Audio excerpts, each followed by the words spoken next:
Hello, hello! Can you hear me? Can you see me? Hi, Rushmere 3D. Trying out a different camera for when I'm looking at the screen today. And we have desktop capture, and we can look at the printer, 2 views for the printer.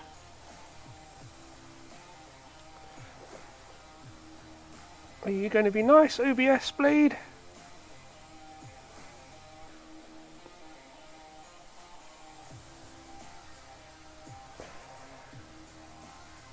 And we've also got OBS blade. Thanks, Rushmere.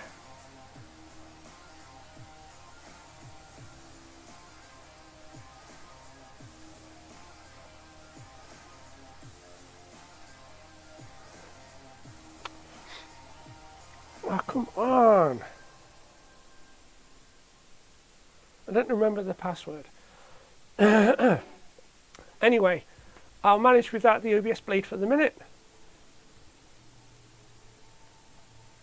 So, yep, as I said, we are going to be looking at the Tiny M. I'm going to do some more work and got quite a lot to show, and we've also got some bits to actually finish today. Hopefully we can get it working.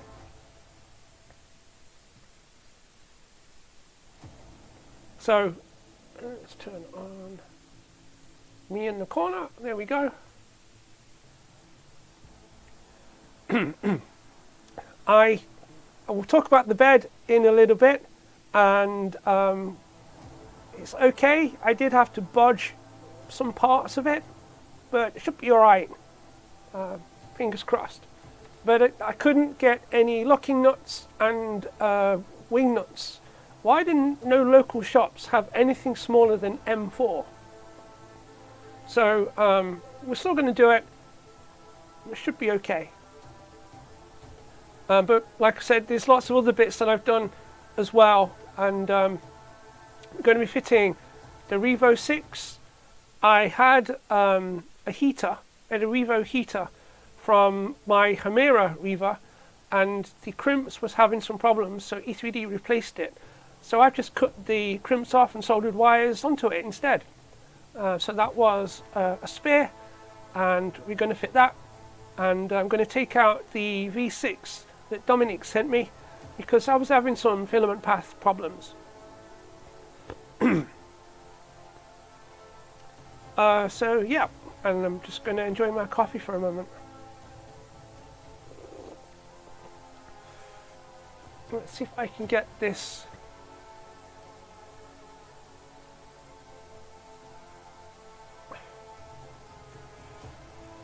I don't even remember what the password is.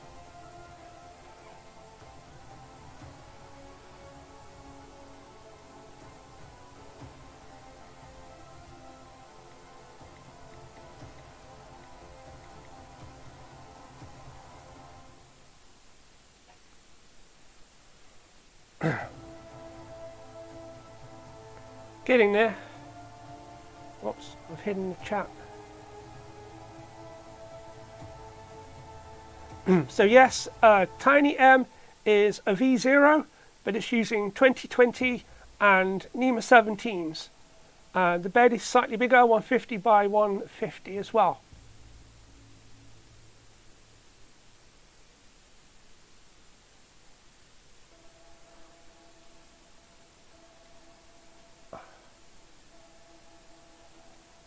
I have had it moving. So I know that it's moving okay, and we'll do some testing on that hopefully today as well.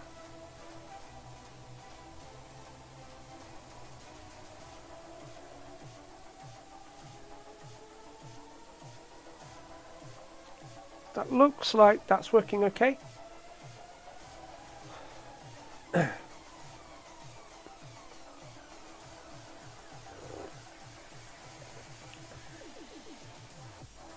Alright, let's go over to there and turn off the StarTech.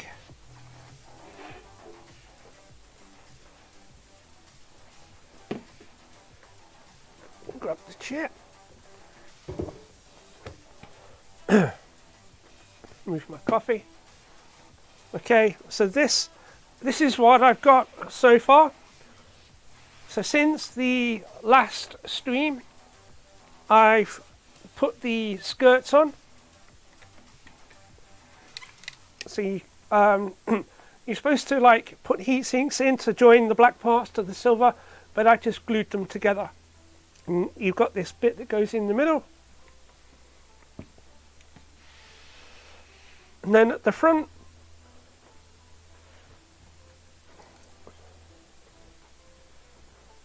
there was this part for the screen, but I didn't like that it was sitting flat and it was difficult to get access to it.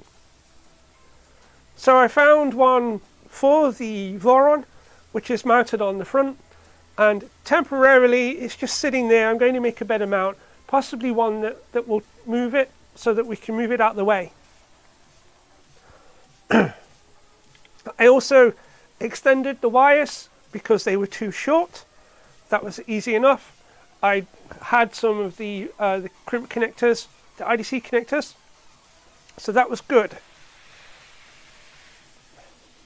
If we go around the back, so I've done quite a lot around the back, and I've got the mount for the board on there. I've printed off some cable tidies at the side so that I can fix all the cables in place. We've got the Titan extruder, that's on there now, and that's all wired up. And I did a bit of cable management.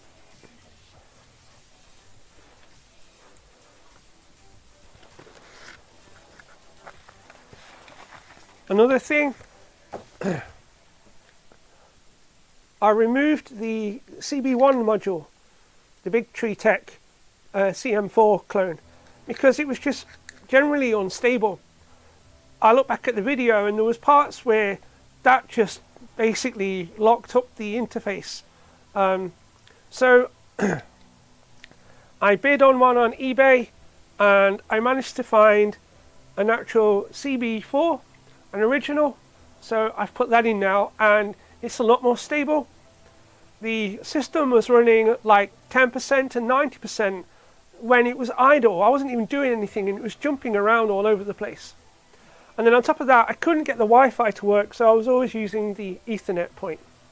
But now we've got the CM4 in, that's working very well, and that was very easy to install. This one has onboard flash, so we don't need to run an SD card, and it's quite nippy. Here we see I've got the fans, so I managed to find another fan, and I just extended the wires because I'd cut them off. So we do have both fans on there now for the part cooling. One interesting thing that I did on these, I found that you can actually join pins in Clipper. So instead of running two fans off one port, I'm running two fans off two ports, and then I'm controlling them as one fan. Clipper's really good for that, and we'll look at that in a little bit. So that's the part cooling.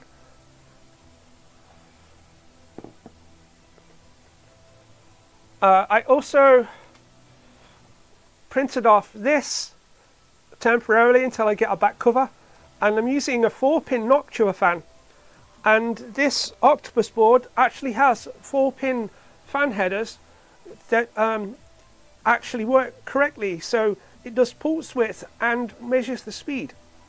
So, and we can set the voltages on the board to 5 volt, 12 volt, 24 volt. So excellent feature, and that just fits over the back.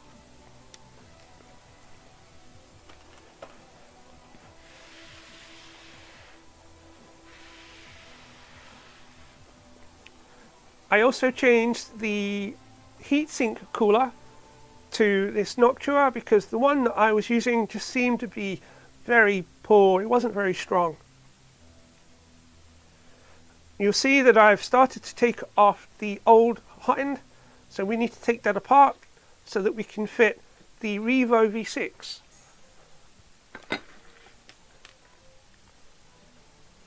So this is a Revo V6.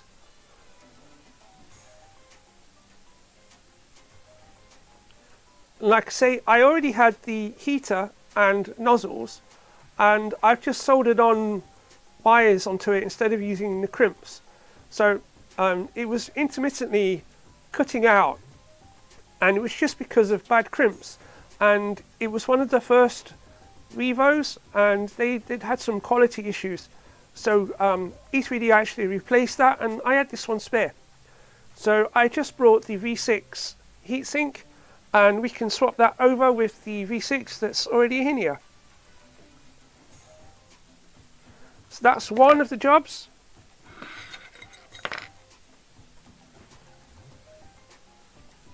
The other one is we are fitting the bed, and I machined this over the last week. So this is cast aluminium, not extruded or sheet. And if you want to do beds, you want cast aluminium. It's machined to be flat, so it's very, very flat.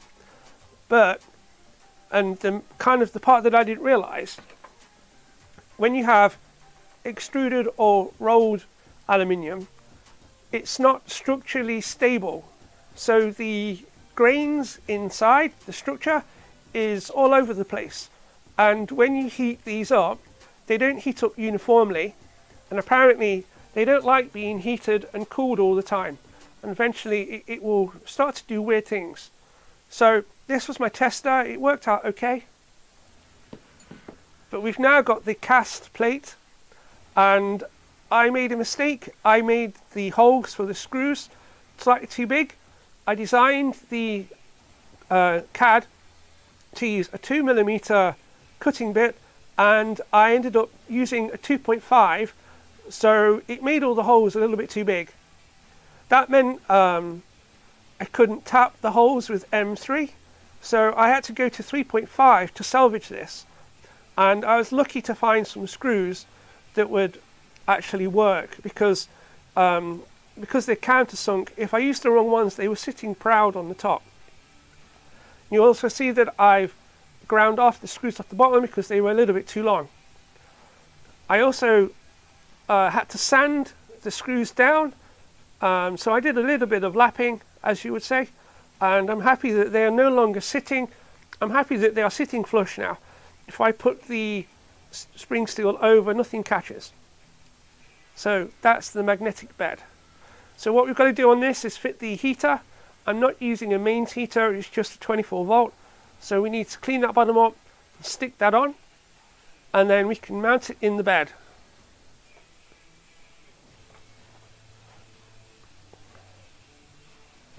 So I think we should do that first.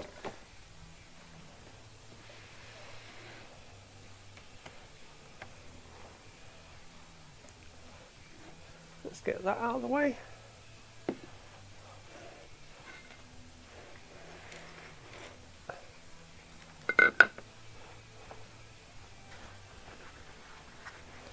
So we just need to degrease this.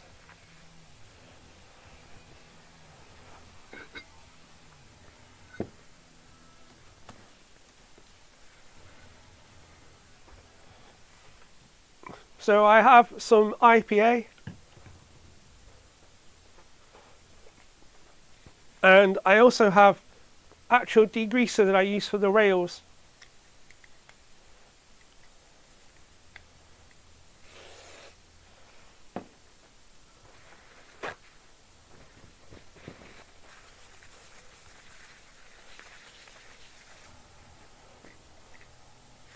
So we'll just give this a clean.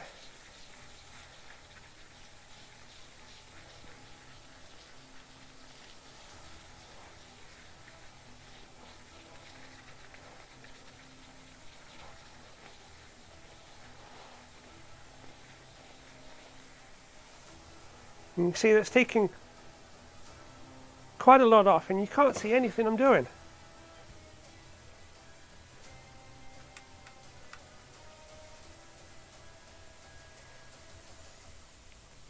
So yeah, just degreasing the aluminium so that we can put the heater on and it will stick.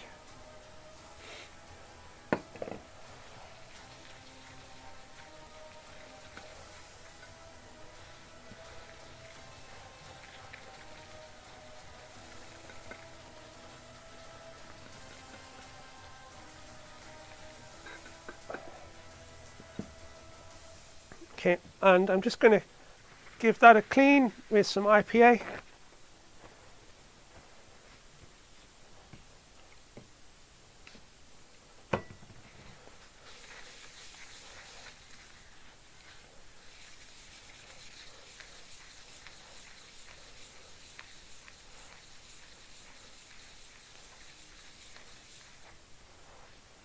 Okie dokie. So we've got the 3 screw holes, front and the back. So we need to make sure that we align our bed correctly, the heater I should say. That's a bit better.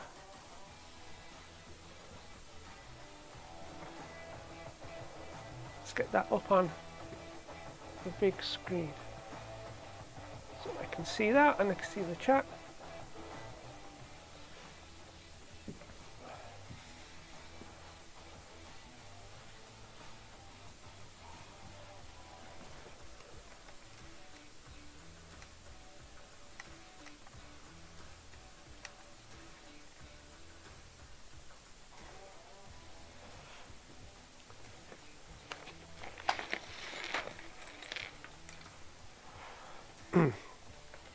So I have this little heater, 24 volt, 60 watt.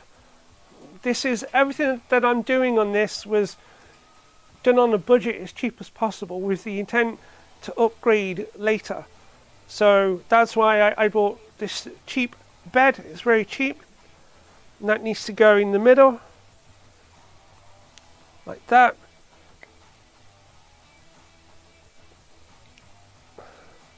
So I'm not sure if I've done that the right way.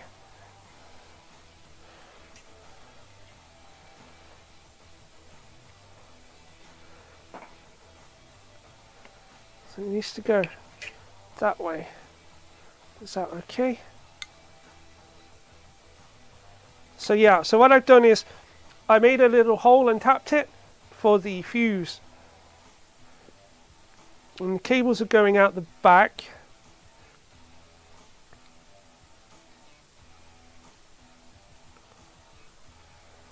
So that can go on there, and that can go on.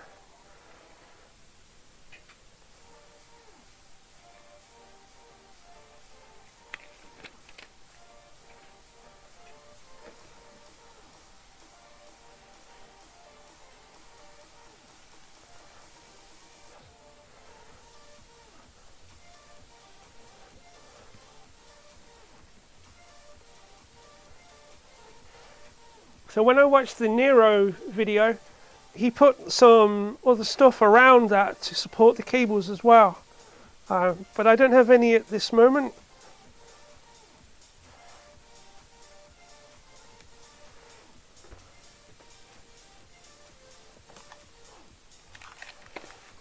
Let's find a little screw.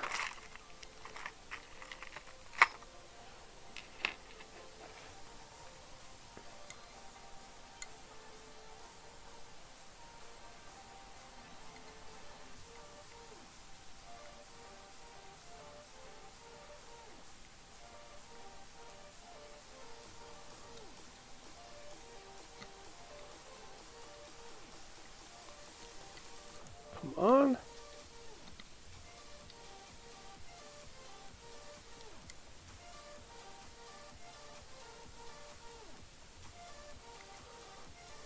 Okay, that's the fuse on.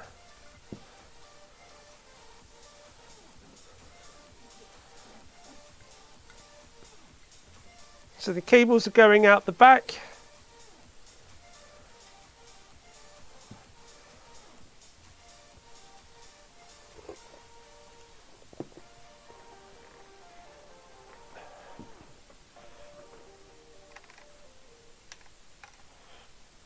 Let's move these out of the way.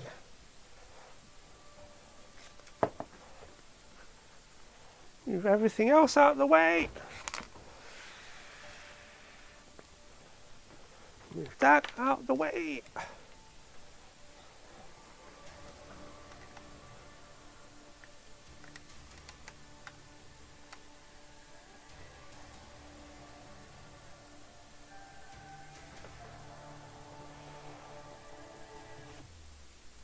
forgot to record it. Okay, so now we've got to put the bed in, and we've got some screws and springs.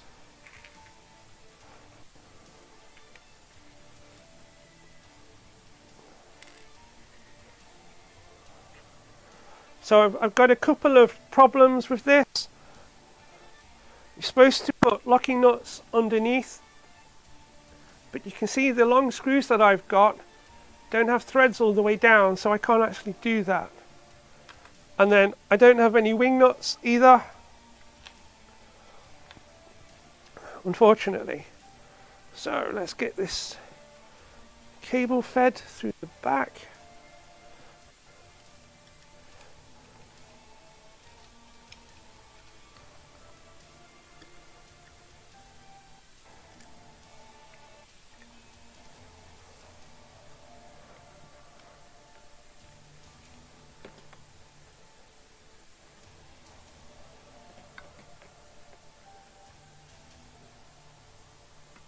Like that. And then we've got our springs.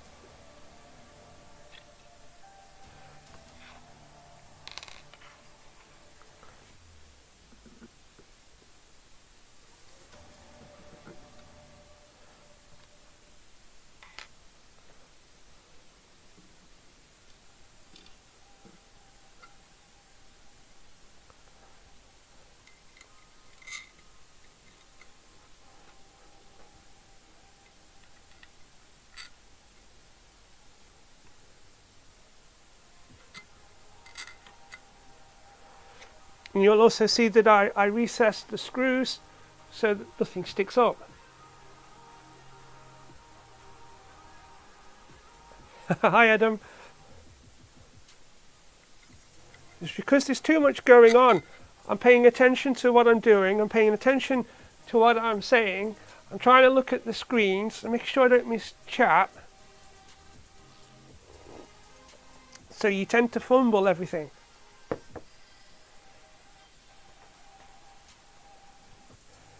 Okay, so we're now back to the fact we don't have any wing nuts. So I'm just using little bolts. Little nuts, sorry.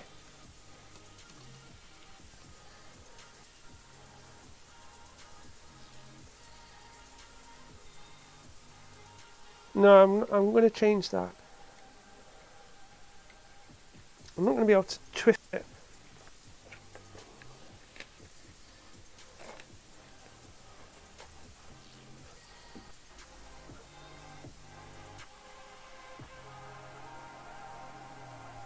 No, the problem is that I can't.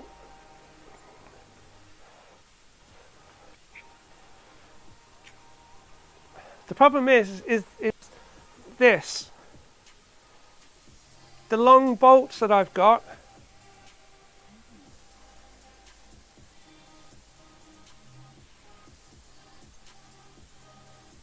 don't have threads all the way down. So as I'm supposed to lock these onto the bottom of the bed to stop it from twisting, but I can't because they don't have threads all the way down.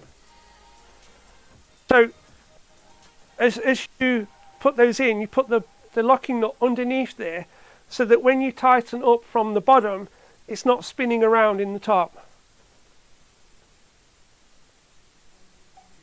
So basically, Adam, this is making it from stuff that I've got printer. It's a kit that's self-sourced, and basically this particular type of printer has springs. There's no way around it. So just because some channels say don't use springs, as in Teaching Tech, I believe it was, doesn't mean that you don't use springs on printers.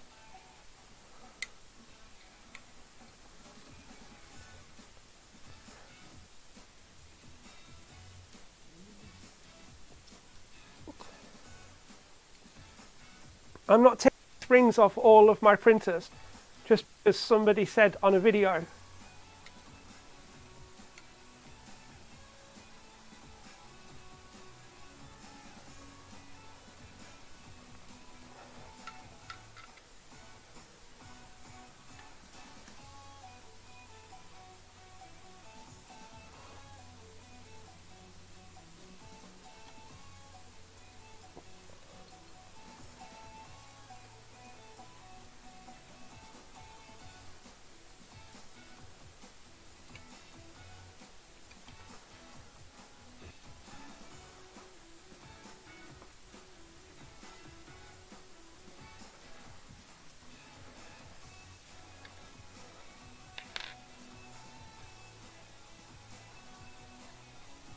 So one of my upgrade plans for this is an all metal bed.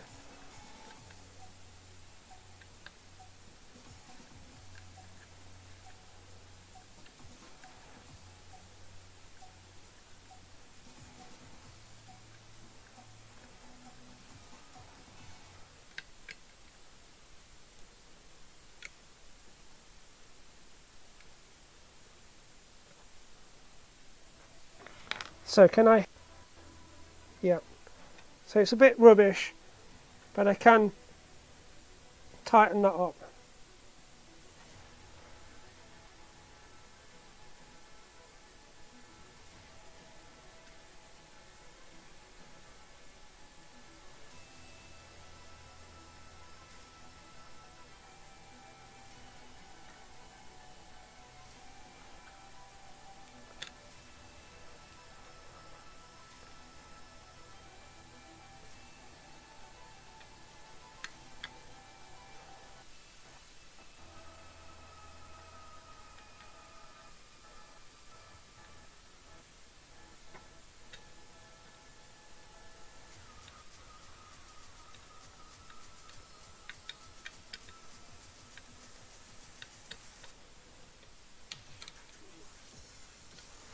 Okay, so that's that's okay for now. We can tweak that later.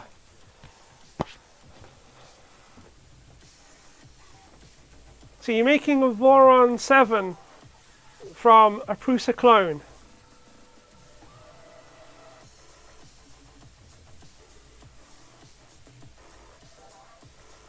So how do you make a Voron 0 from a Prusa clone?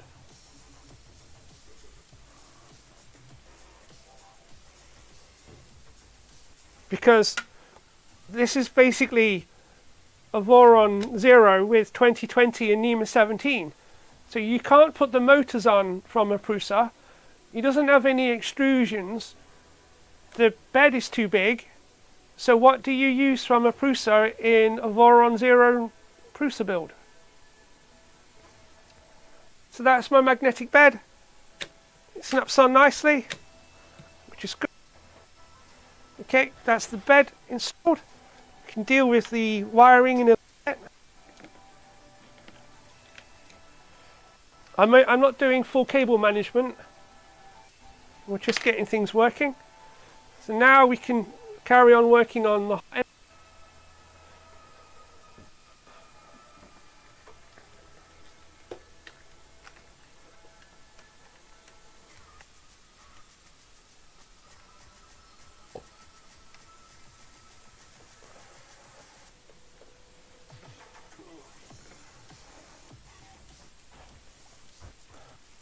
Okay, so I need to take this apart.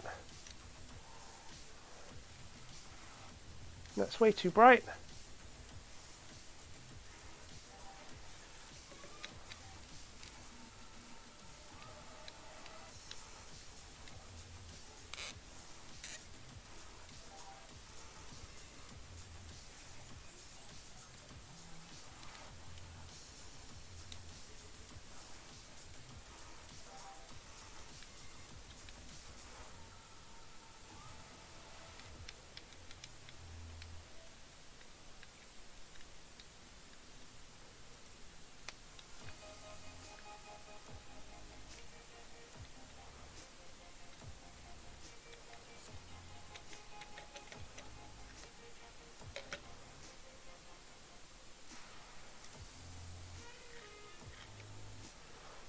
Okay, I'll quickly unscrew.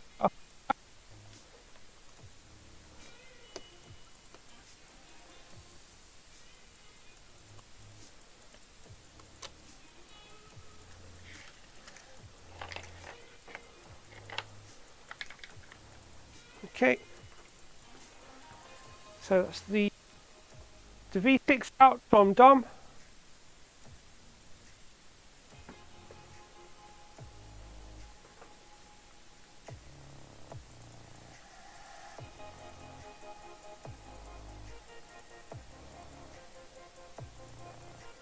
Check, check.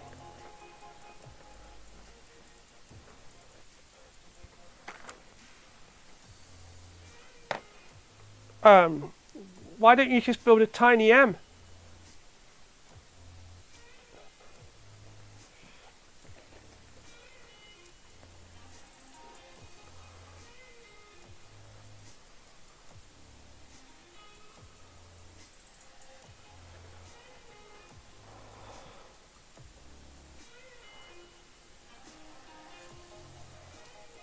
Okay, so this is the Revo, and that just clamps back in. Just want to go to the back.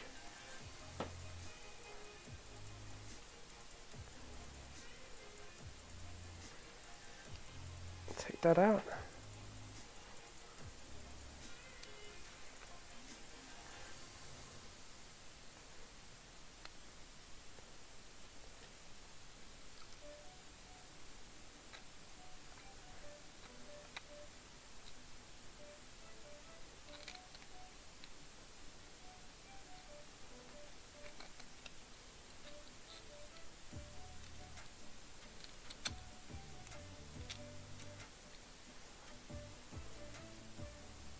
Okay, so the cable's going to the back.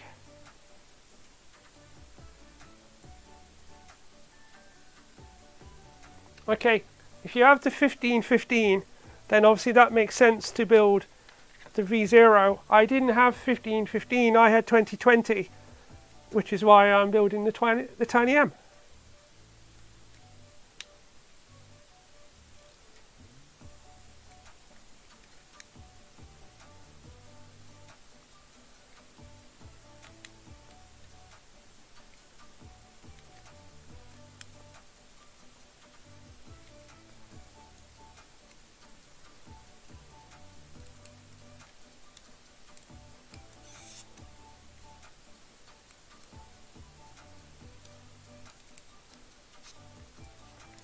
So that just clamps together.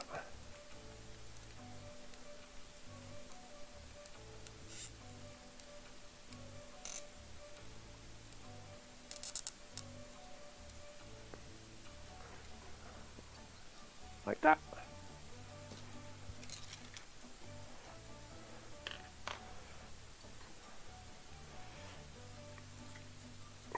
Bring the cables out of the way.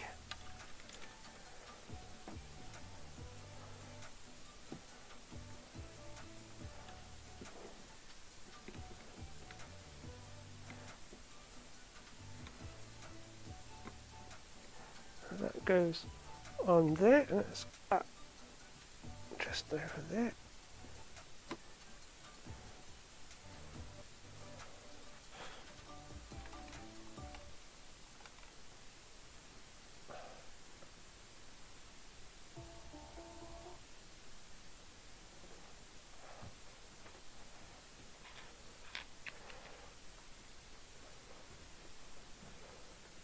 So it's not a true V0, it's a version of a V0.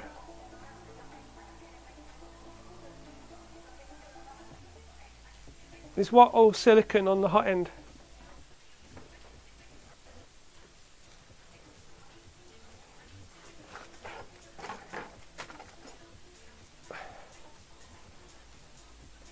It's basically a Revo heater. So that's the heater block, fits inside with a silicon sock, and the nozzle goes into there and it attaches to the heatsink with a spring.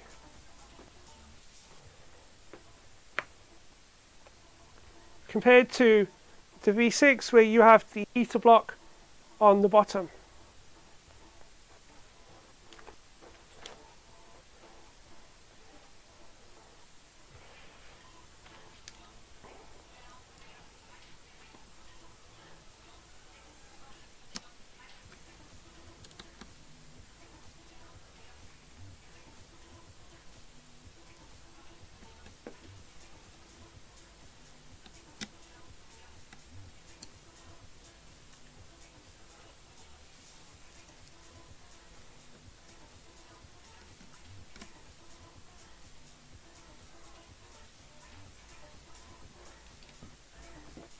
Silicon wire. The yellow is whatever the wires that come from E3D, and it's not quite silicon, is it? It kind of feels like it, but it has like a texture to it as well.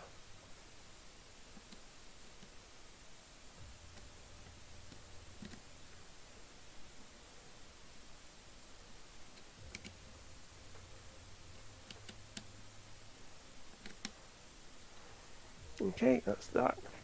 And then there's two screws that go through here and hold the belts on.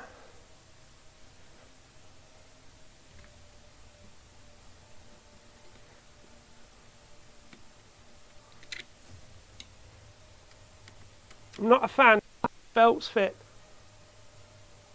on the V0.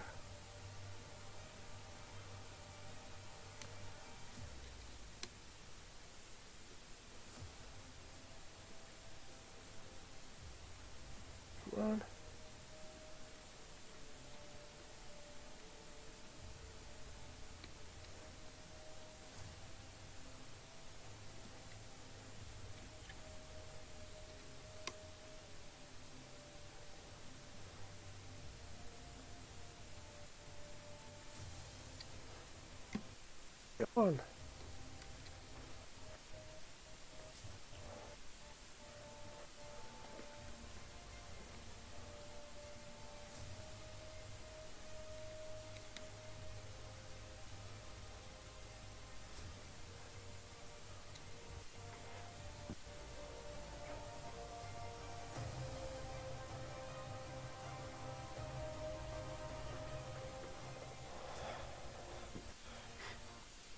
Yeah, the Revos are awesome.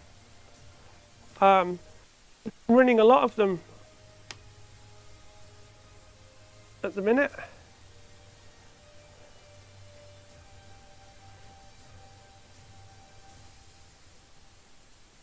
Why will you not go in?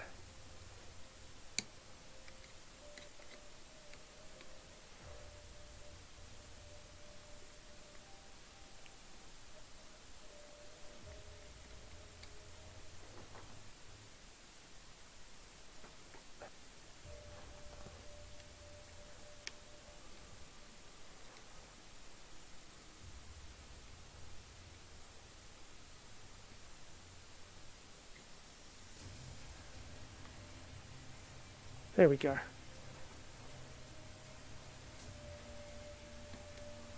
The Revos are not high flow, they're just basically the same flow as a V6. But it's just convenient because you don't have to tighten the nozzles, you just literally unscrew them with your finger, and I'll get one, and it goes all the way up to heat break.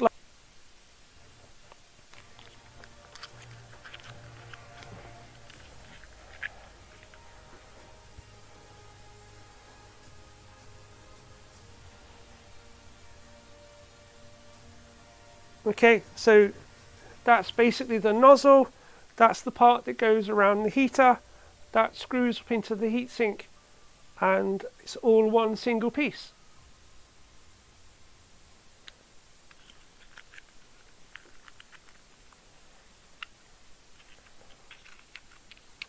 Alright, so that's that one. We can bring that forward.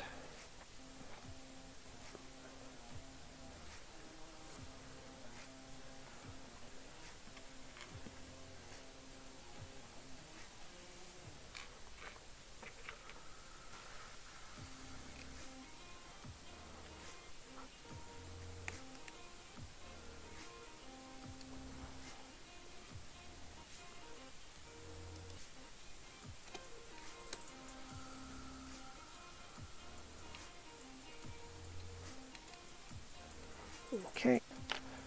So these the channels. Let's do the phone.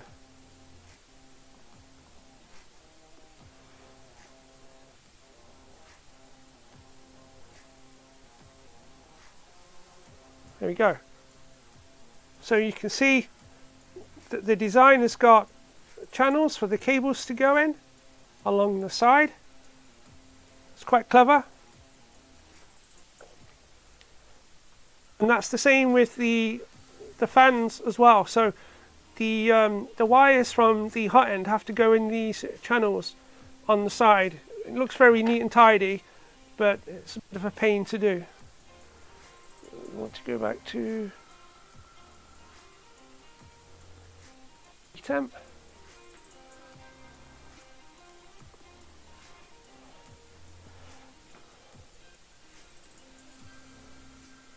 Okay.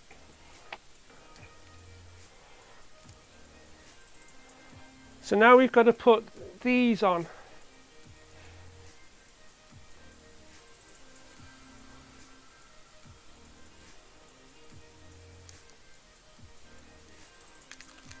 And there's a duct for the wires.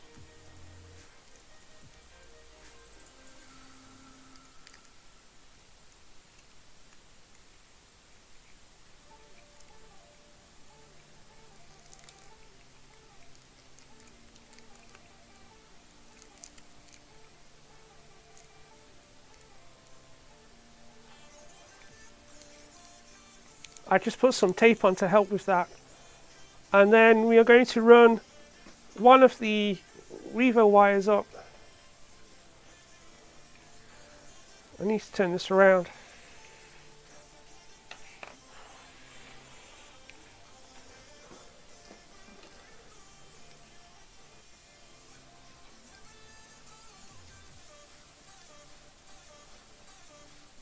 I hope this is okay.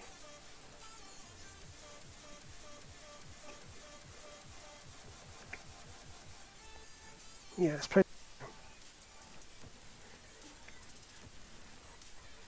So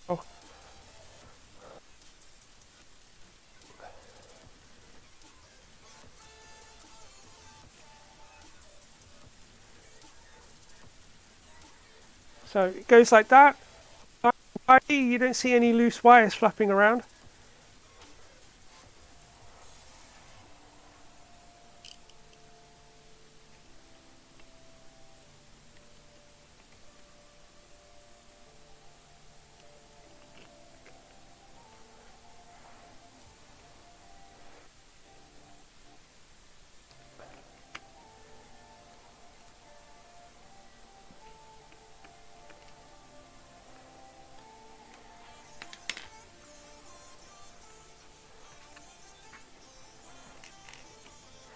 That.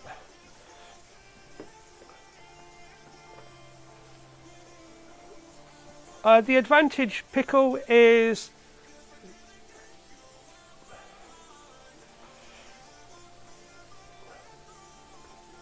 so the advantage is it's a kit, and if you like making kits, it's a printer that you build and you have fun printing it. The disadvantages are it's very small, but it will, if you put the right parts in, it will print very fast.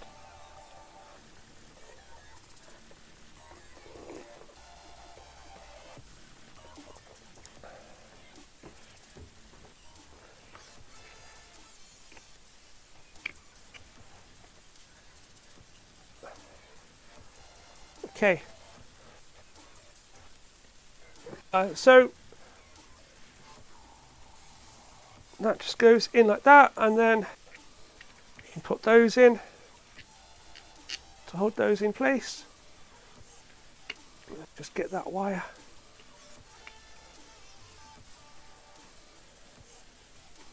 Bent around.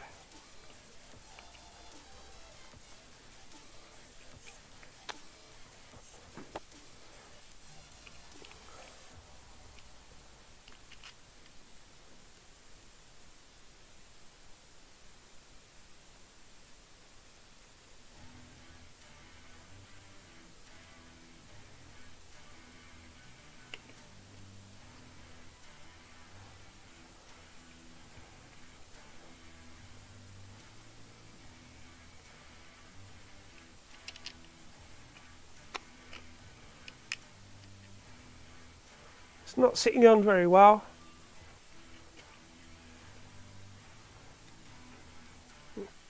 With that, deal with that later. So now this what's called the wing, which goes on the top, and I modified this with a normal Bowden fitting because I didn't like the one that came with it.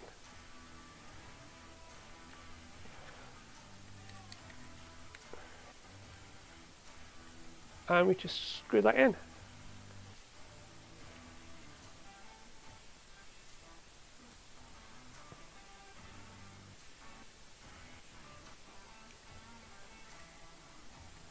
So I don't know if Albert, 24/7 printing, for a while he had the record on a V0, but there are certain factors that come into play, and you need to do quite a lot of tweaking to get them to print that fast. My other DIY printer, I've done one below 20 minutes. That's my record.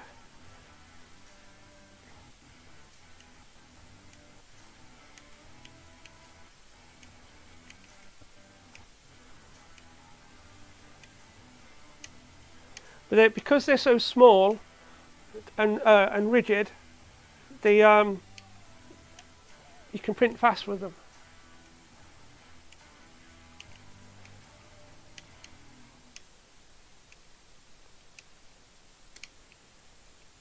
So just tightening that up.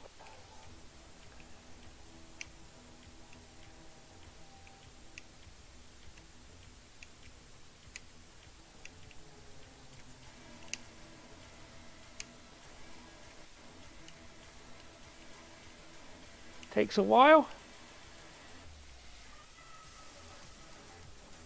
The print volume on this is 150 by 150 by 150, so it's quite small.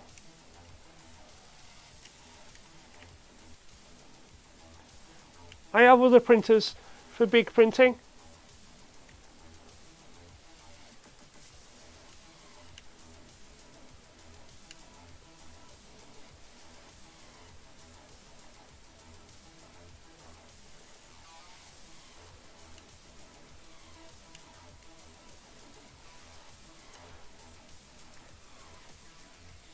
Okay, that's on.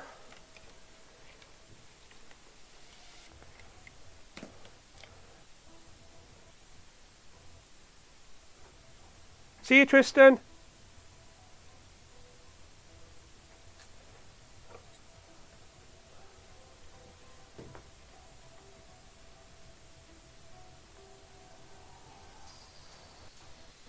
Yeah, 20 minutes is my record, and that was on.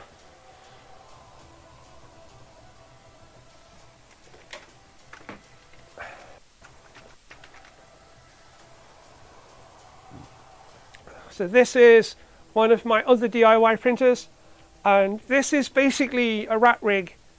The motion system is a rat rig, and I have a Rapido in this one. So this one is as fast as just about any printer that you can actually get at this time. I can do 20-minute benches. I could do faster if I wanted to. It's just a matter of spending the time trying to work it all out. But the motion system on this has got all of the good stuff. So for a basic 24-volt motors and stepper drivers, this is as fast as anything. It can print as fast as an X1 P1P, like all the bamboo stuff. It's basically just the same.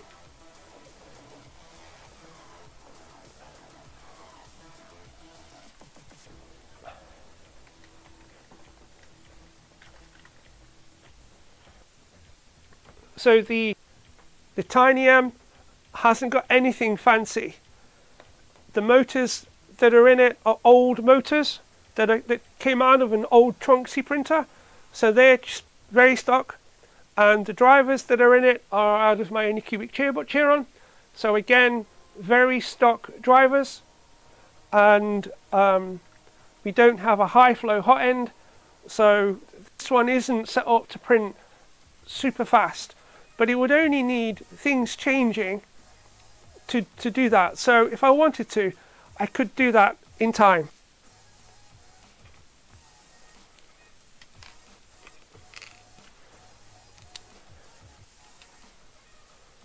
So I'm just putting on the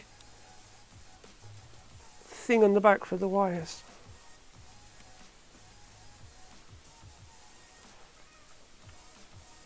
Whoops.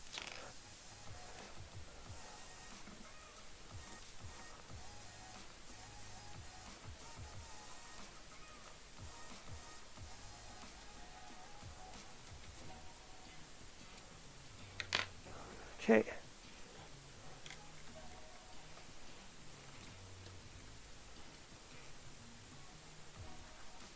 So that's not ideal, but it's going to have to do. So I have the springy stuff, just like a wrap.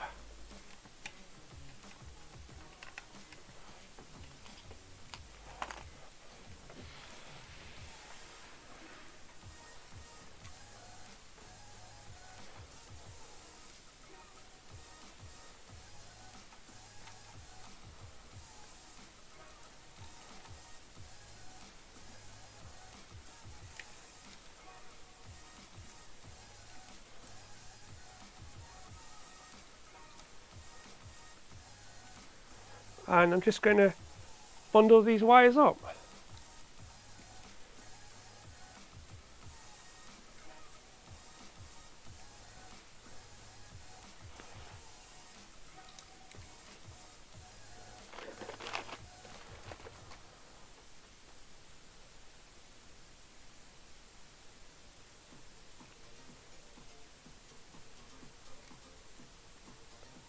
And we'll put on a cable tie.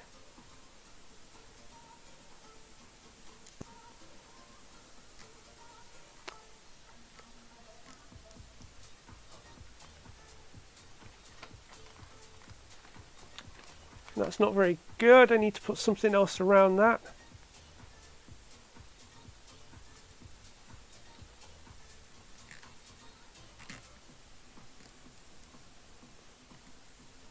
Nope.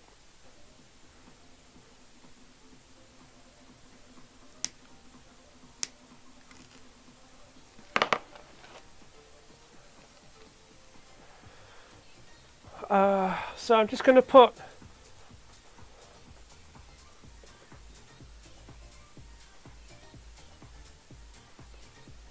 basically check out the 24/7 printing channel. He's got lots of cool stuff about printing fast batches. But his modifications are like insane. The cooling ducting that he's got on there, and 48-volt motors, and so many crazy mods. He's also a really nice guy.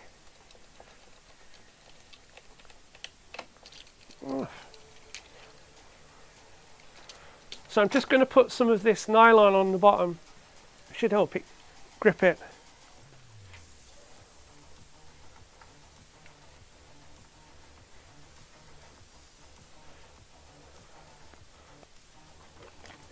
If you do search for speedboat benchy, you'll find all sorts of information.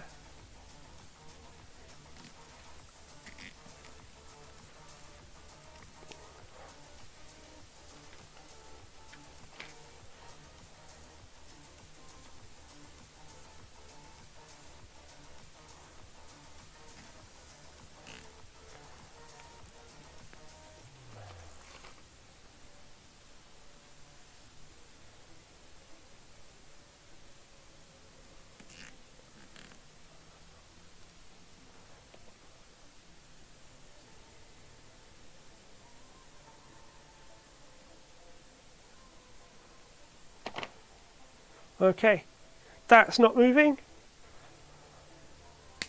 which is what we want. So like I say, this isn't particularly neat and tidy, but I don't really care.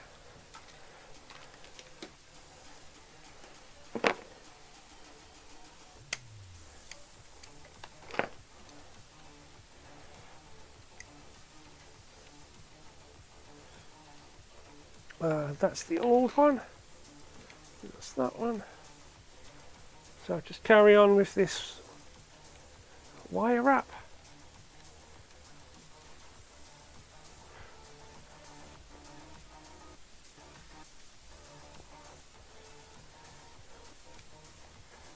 There are actually rules for speedboat printing. The number of layers and infill and all that kind of stuff.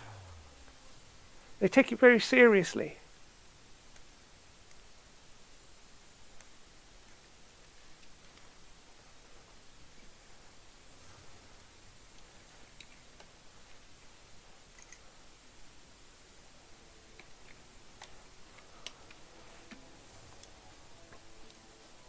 Alright. So I think that's for the front.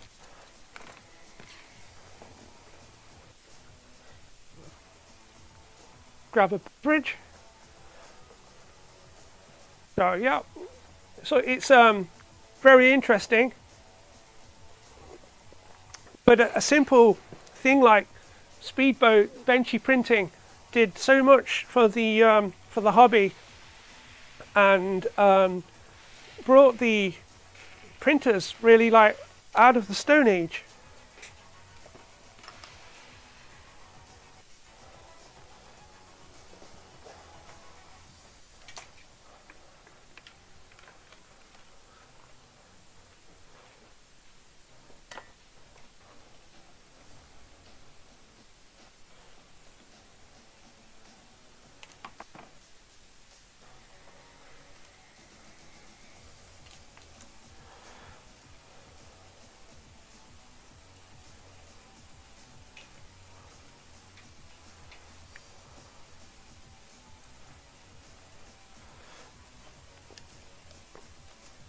What's that one? So that. So that's the old temperature probe.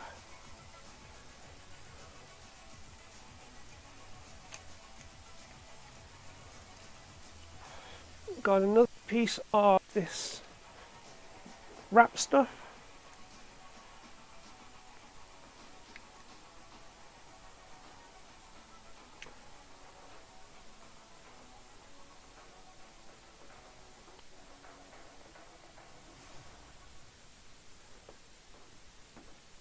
It really could be an Olympic sport, but it's kind of like overclocking on the PC. I don't know if you ever did overclocking on a PC, because that thing is like crack.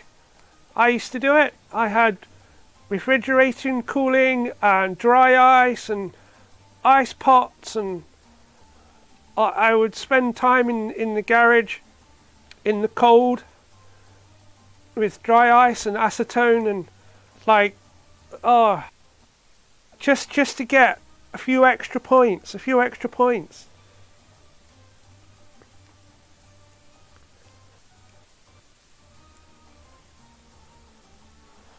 So I think that's okay. That can go there. Maybe a little bit higher.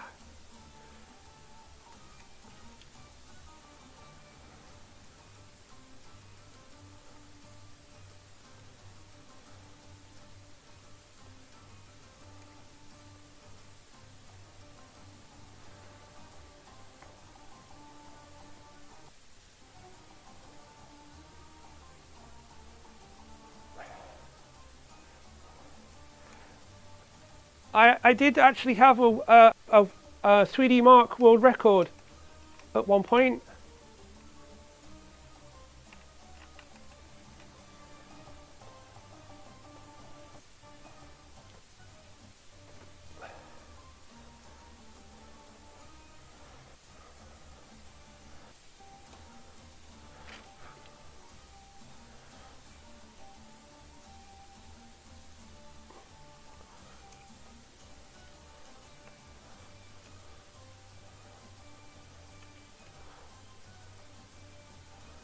Okay, it's easier to just take that off.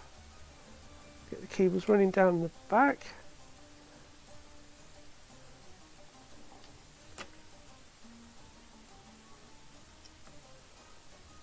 rather than trying to feed everything.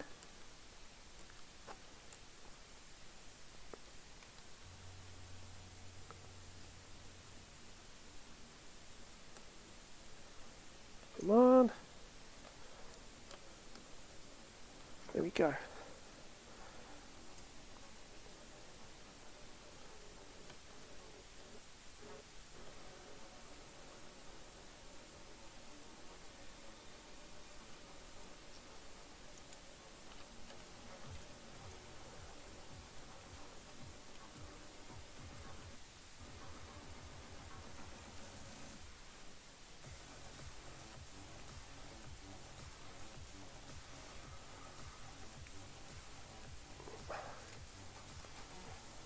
Right, that looks better. Now let's get a piece of this nylon stuff.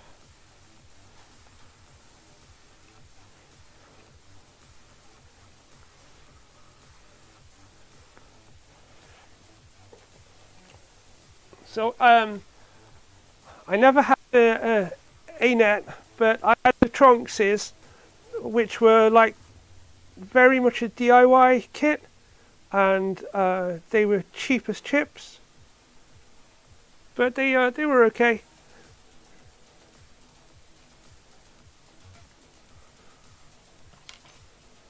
Now we've got to get.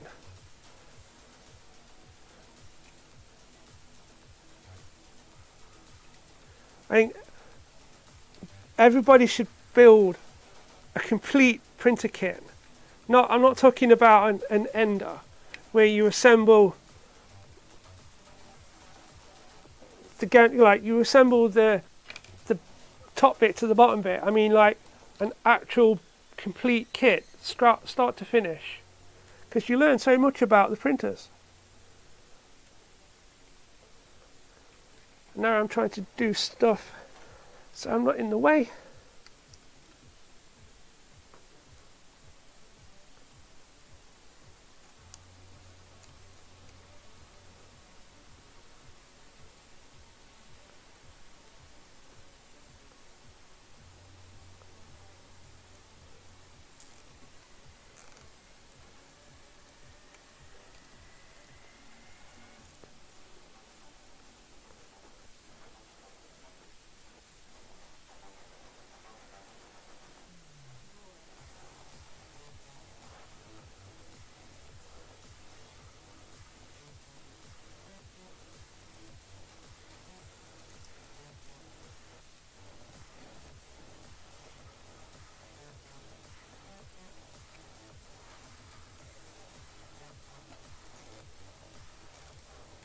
Okay, let's tighten that up.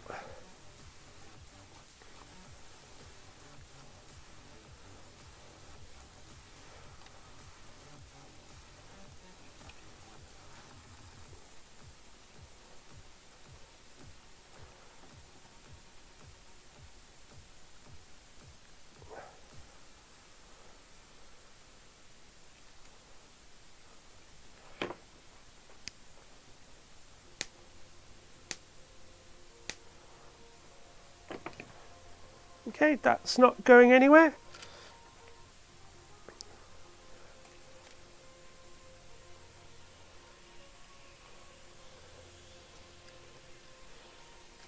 I'm going to do a temporary job on these wires. So that's the thermistor and then the heater wires.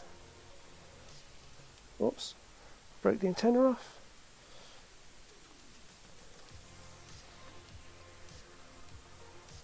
And then these go in the bottom.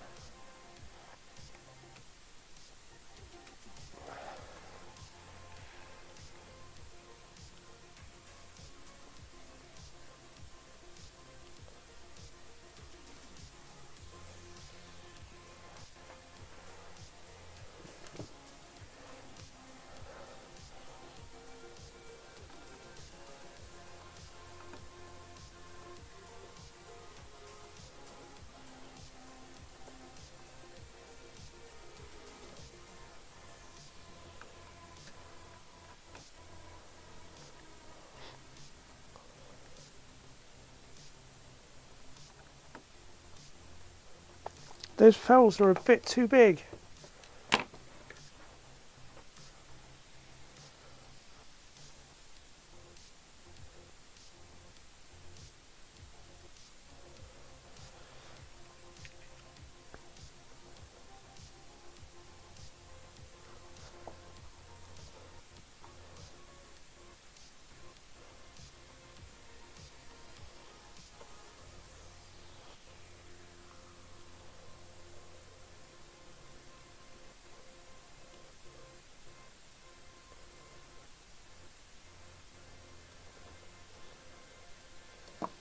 Okay.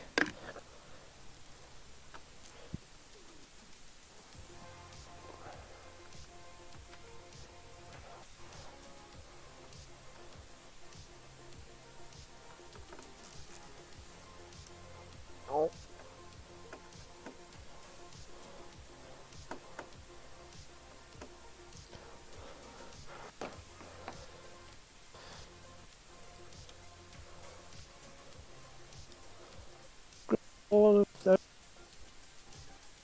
get them out the way.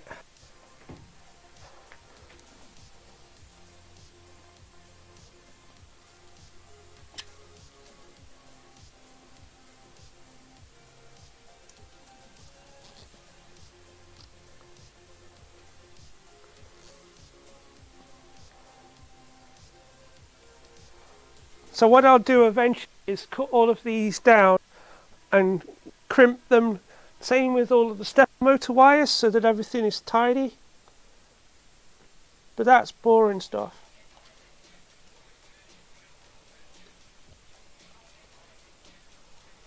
We just want things out the way.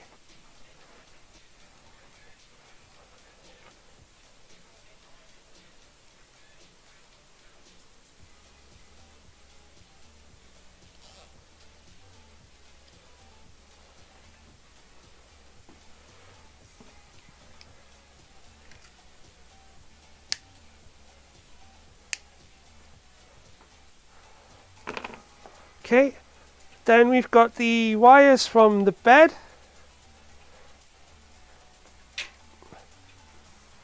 So there is a thermistor, which goes, oh, that one goes in that one. It goes in.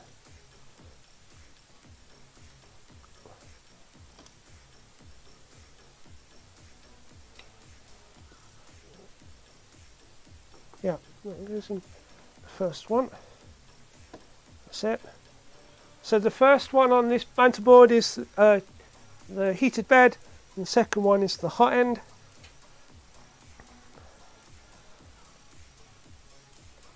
And then we have the bed out just here.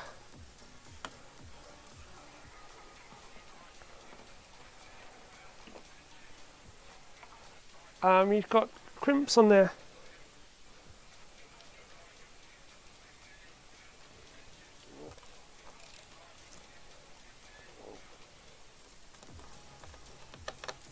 Not big enough.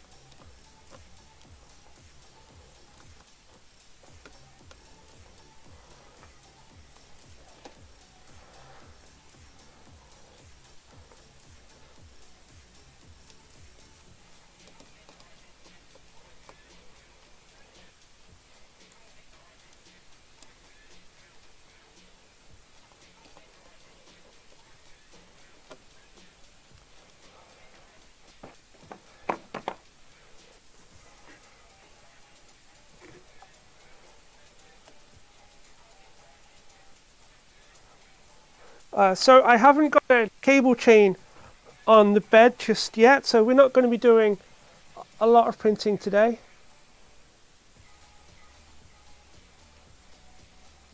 I think it would just be good to get something going.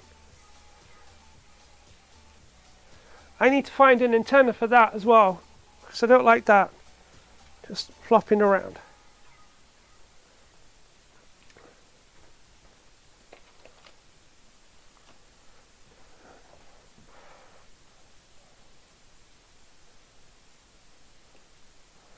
So temporarily cable tie these together.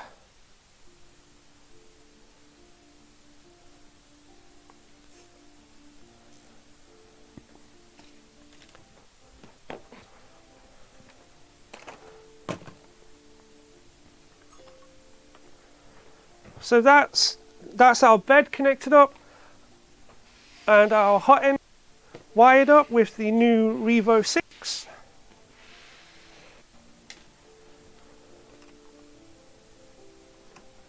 And I've got strain relief on there. The last part is fitting a nice new Bowden tube.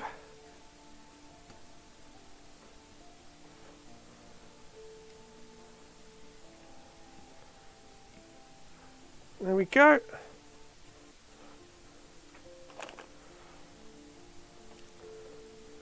And I don't know what I've done with my clips.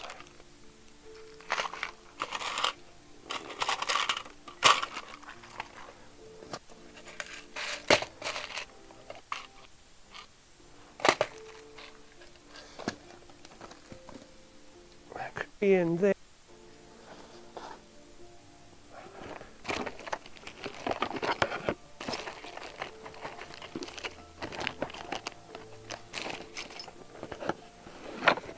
Not sure.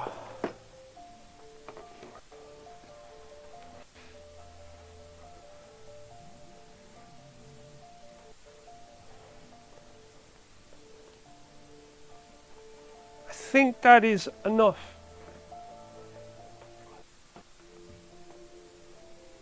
There's one. There's one. Let's push that all the way in. That can go on there. I think the one on the back is okay.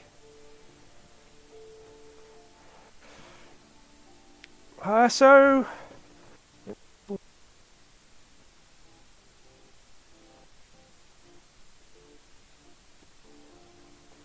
everything looks alright. So I just want to check the homing, because I have put that nozzle on, which is slightly bigger. And as it moves up,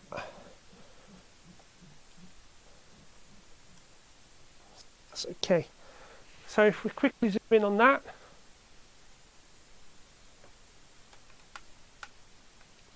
so you'll see that I've put an end switch on the back, and when it homes into this corner, and we can move the bed up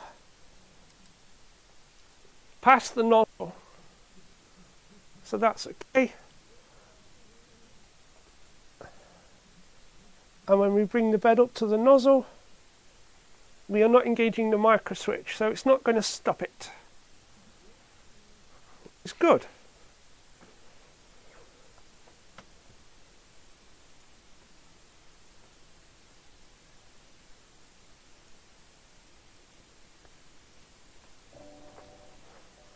Okie dokie.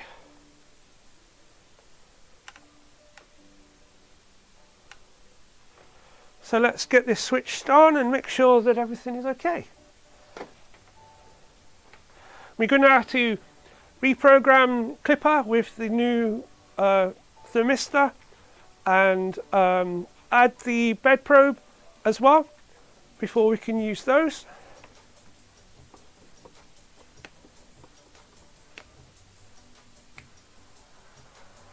Right, power up.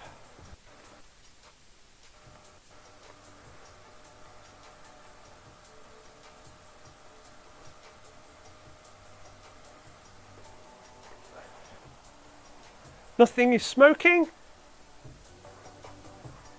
I have a 0.4 nozzle at the moment.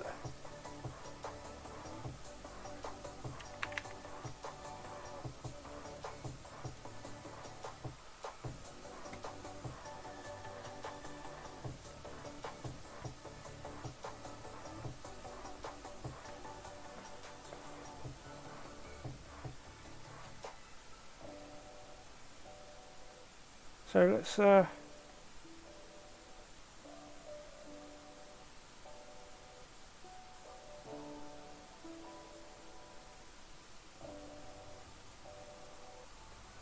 Why are you not connecting?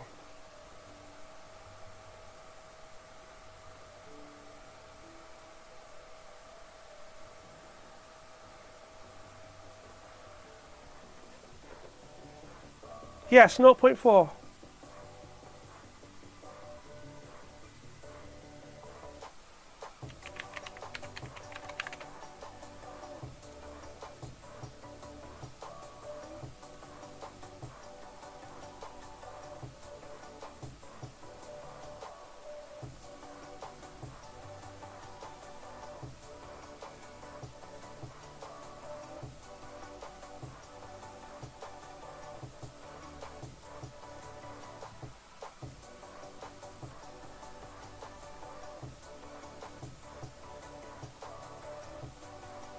Very strange.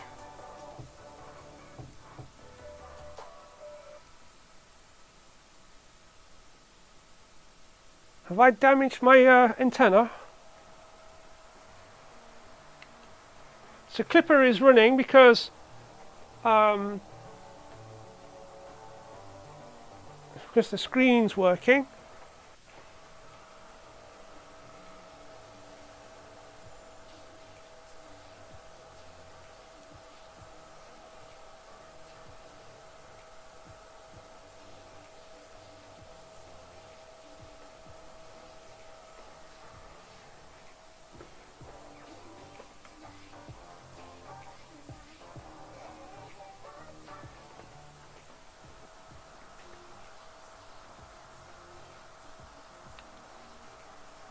So let's just try restarting it.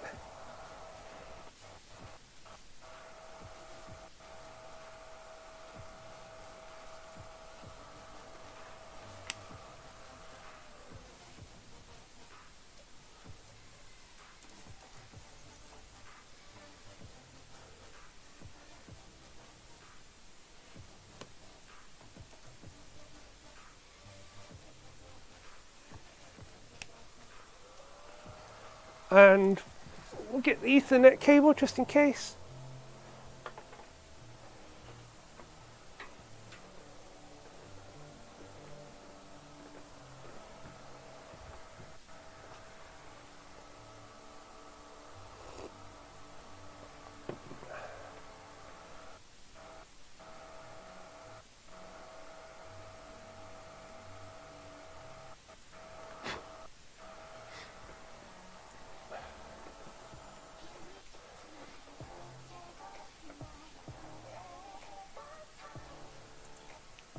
No, it's not having it.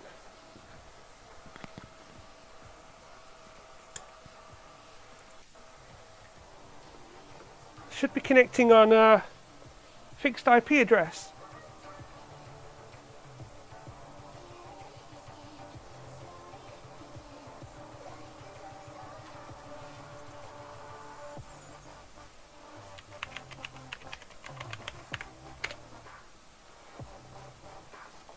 Okay. So that's a problem for another day. We can see that we're all set up. So printer.config, extruder.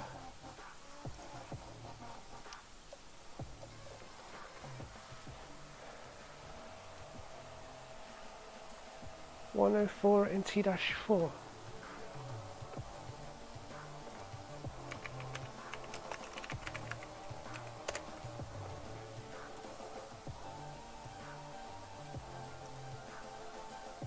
Okay, we'll just put that in.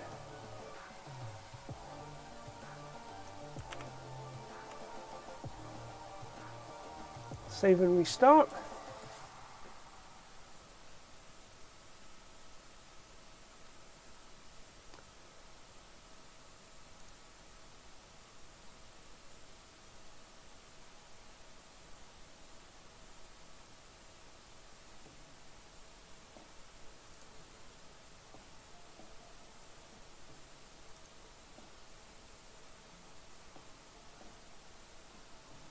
I missed the ATC off, didn't I?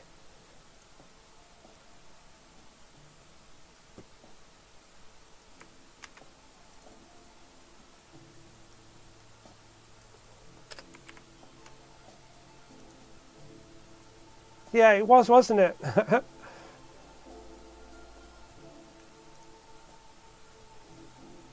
Okay, so we have our extruder and our host.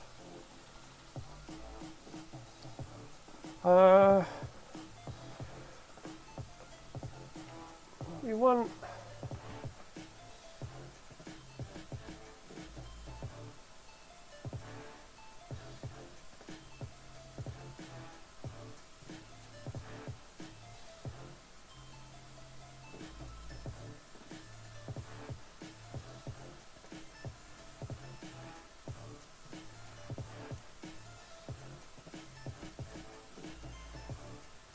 let's get that up there.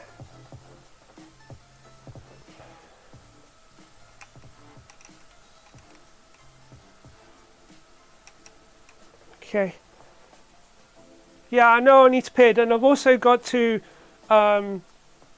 put in the bed, which I'm not sure what the type is.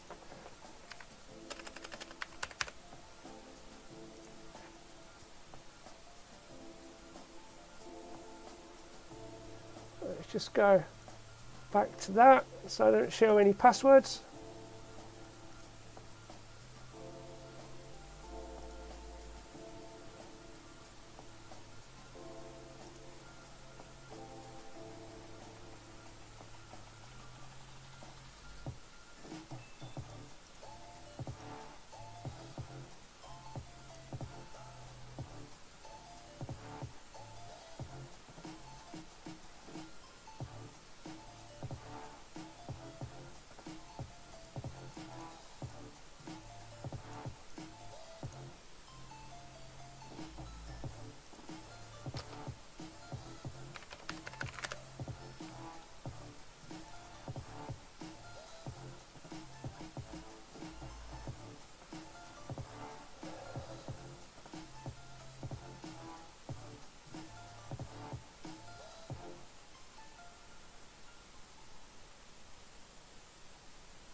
Whoops.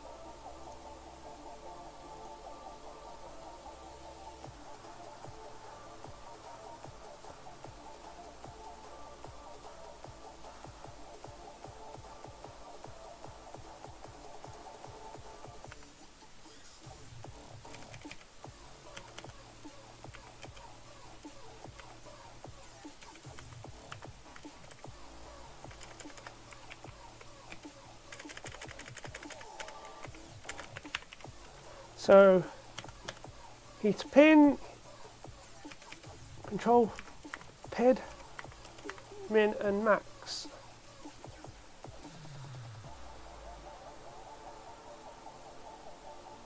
Save and restart.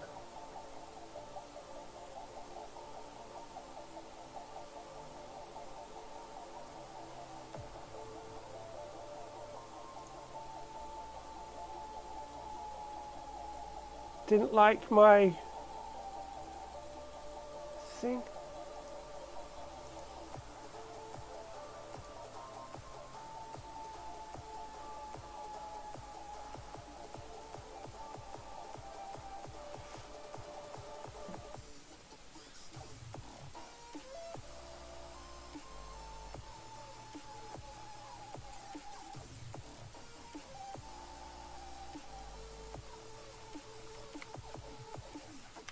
What won't work?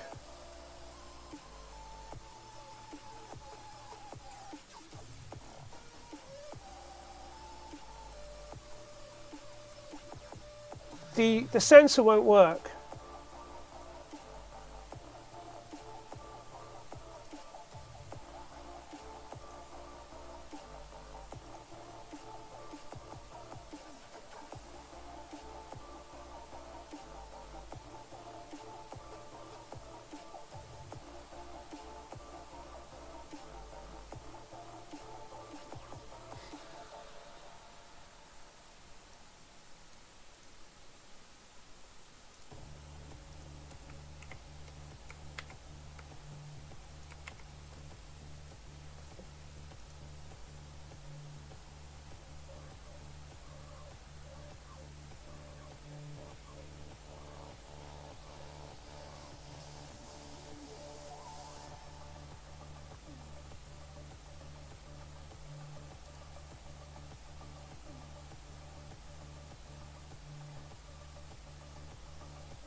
So what do I need to do?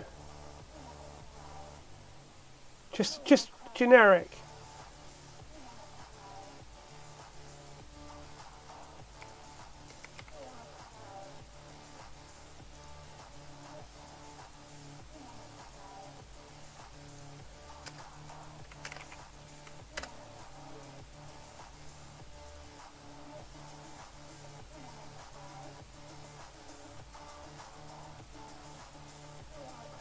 Okay.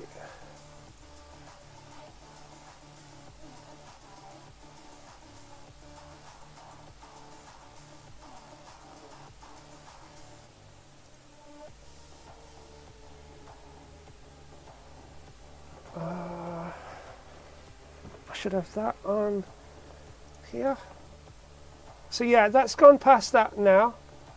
Extruder, adhesive bed. Lowercase. Pid.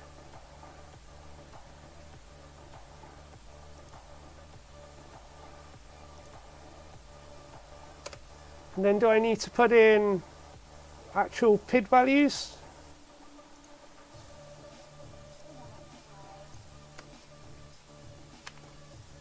Before I tune it?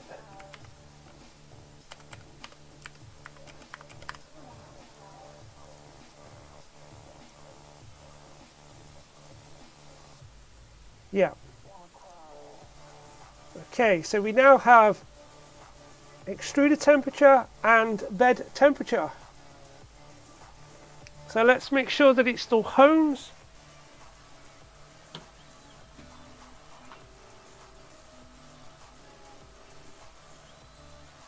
Yep.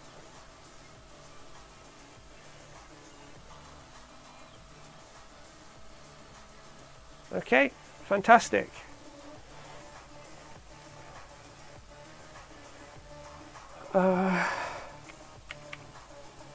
I can do it on here. So if we do from, let's go to a temp. So on our screen we can go to setup, PID tune Hotend.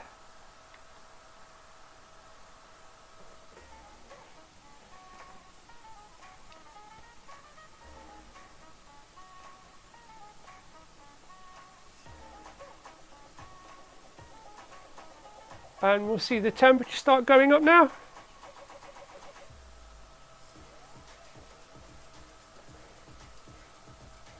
Fortunately, the screen doesn't do anything else.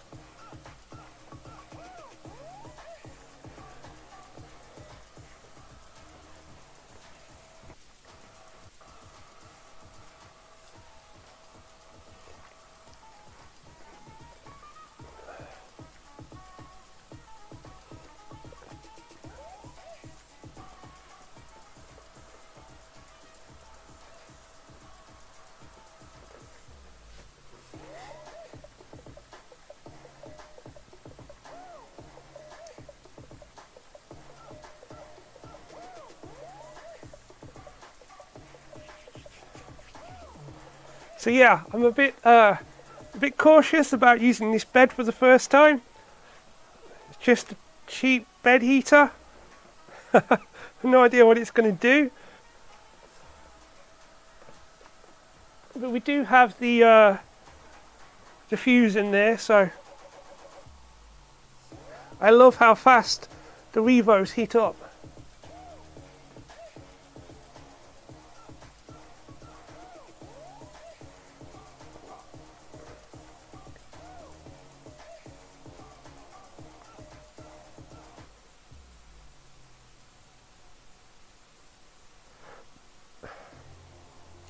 So we're just waiting for the PID to finish, and then we can do the same thing on the bed as well.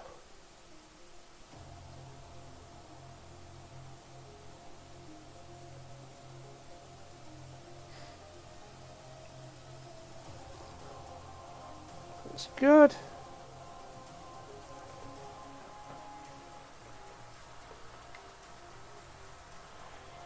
So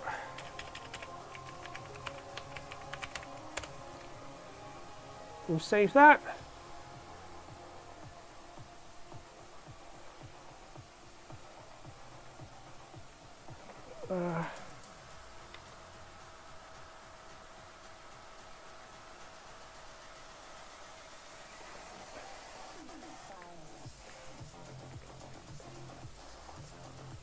So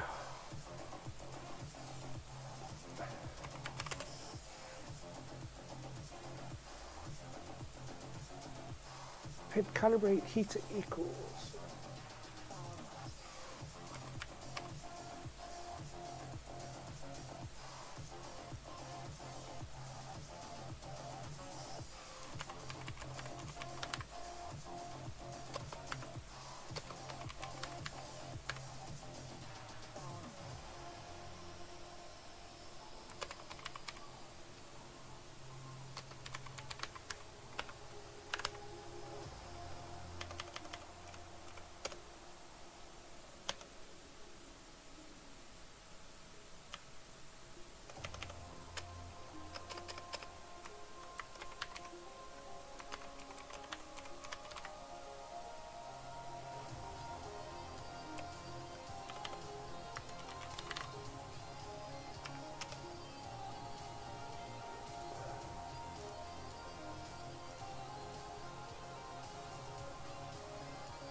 I always do that. It's heater bed, not heated bed.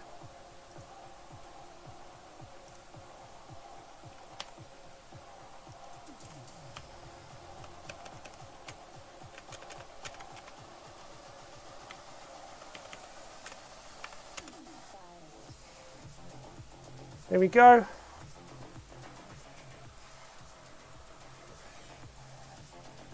Temperature is going up.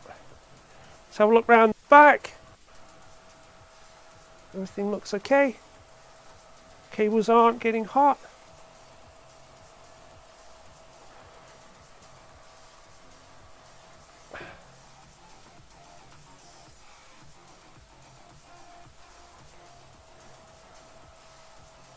Yep, the bed's getting warm.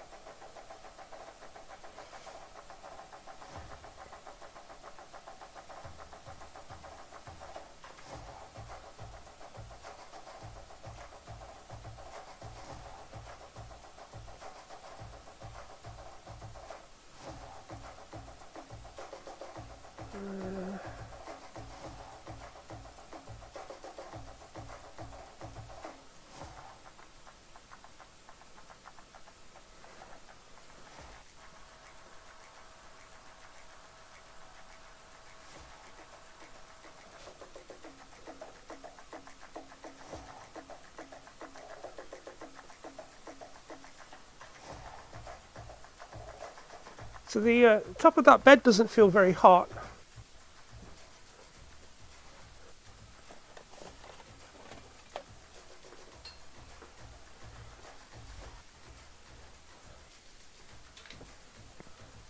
Where is my multimeter?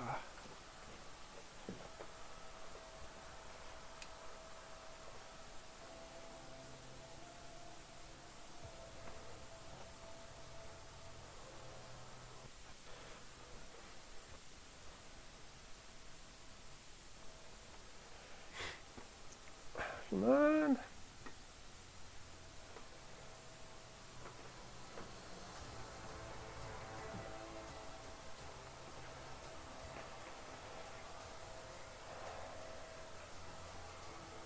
Not sure where that is. You could double check the temperature. I'm guessing the aluminium needs time to heat up as well.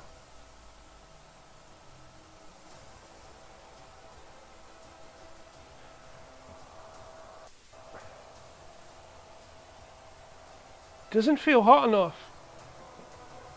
Maybe the temperature the probe is not configured correctly.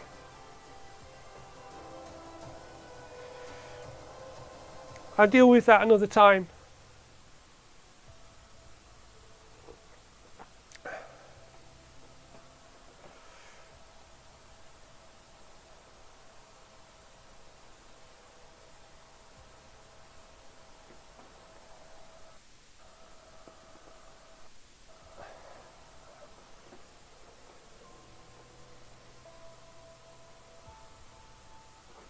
Let me have another look. Oh, it's underneath there.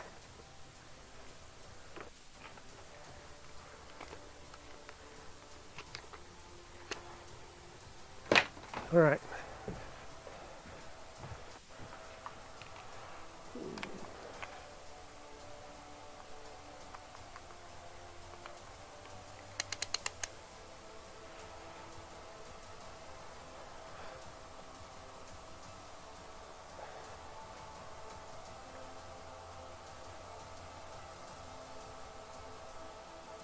So yeah, the bottom of the bed is only reading 40 degrees, whereas the probe is saying 60.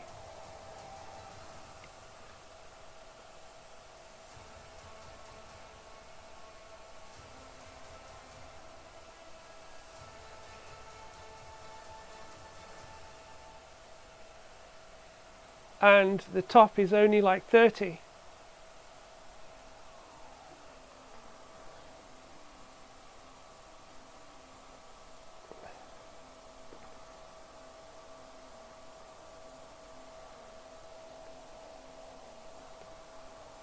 So where the probe is actually on the bed, we're getting close to 50. It's nowhere near 60.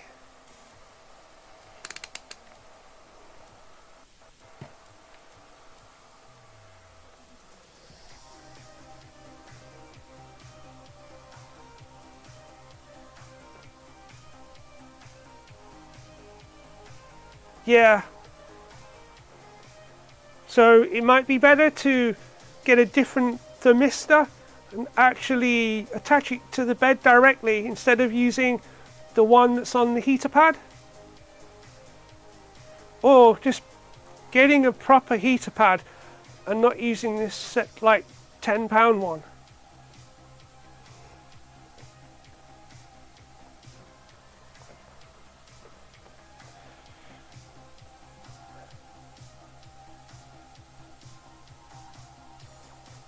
Okay, well it's done.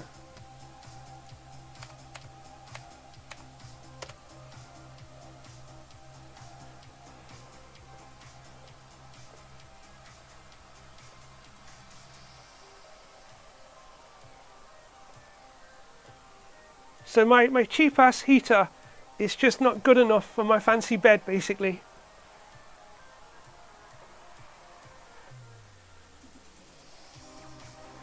So next, let's level the bed.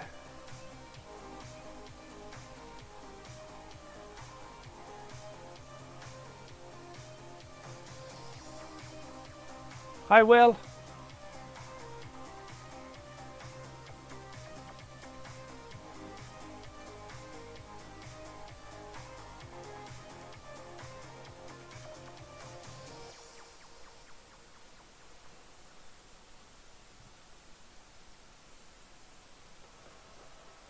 Okay.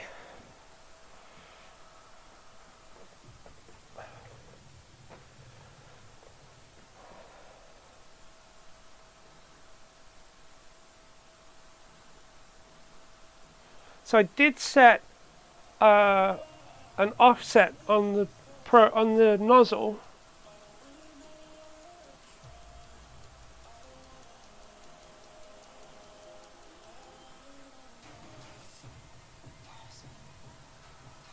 But that's based on the switch and not on the actual nozzle itself. Yes, I did a pitoon. And I'm going to disable the motors.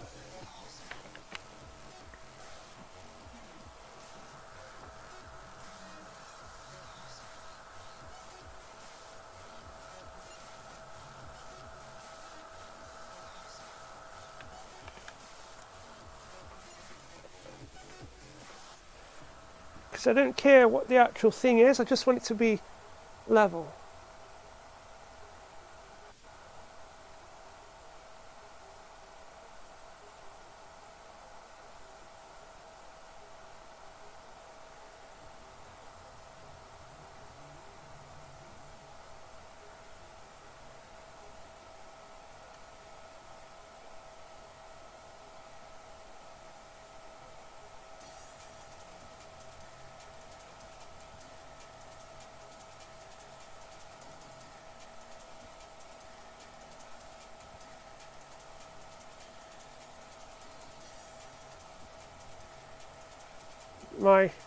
There we go.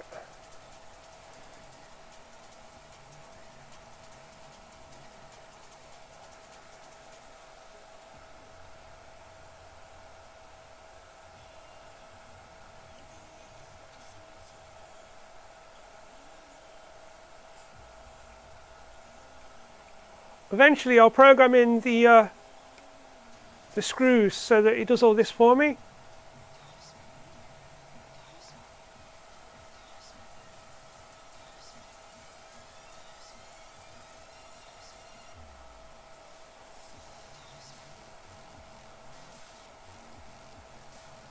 And the one at the front should be miles off because the bed moves a lot.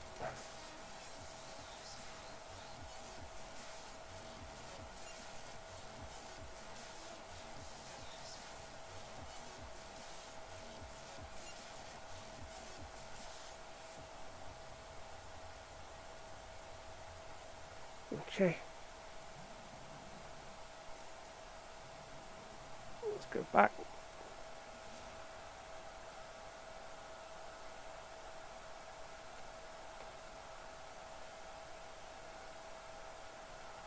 Do that one. That way.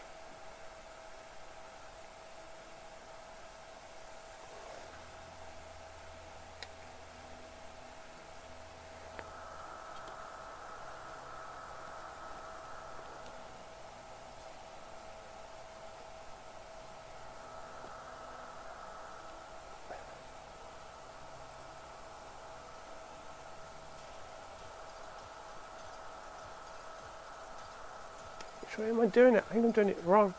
Oh, these little things are annoying.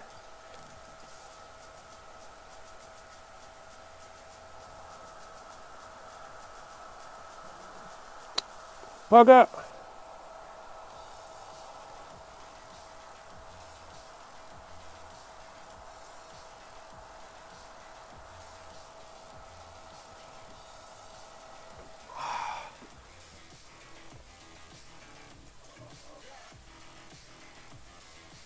Yeah, the bed's the Z-axis.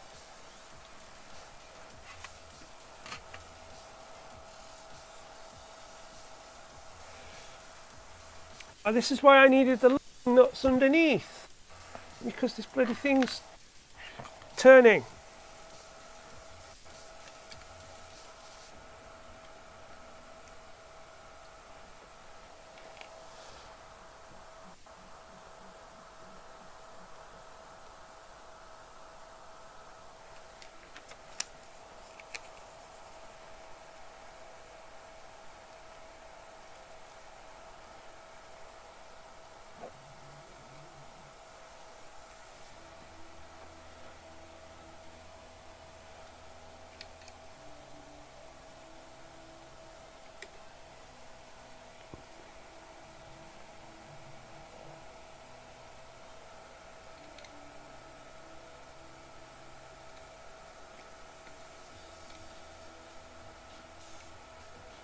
Get there.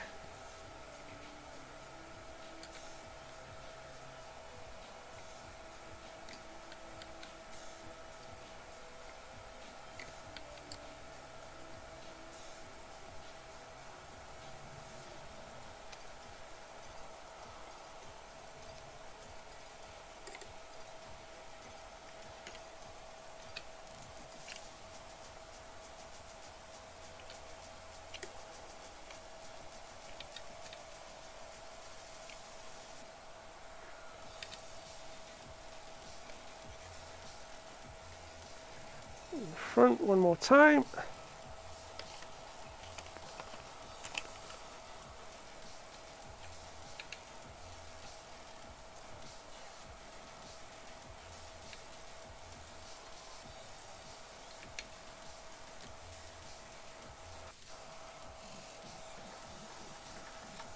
It's close enough.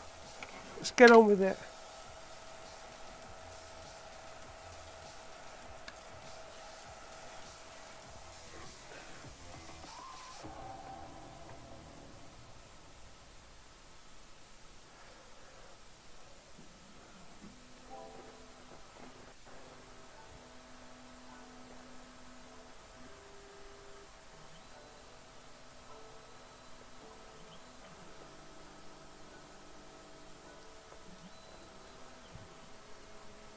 Okay, so now we need to adjust the probe offset so that we grip the paper fractionally when we're at 0.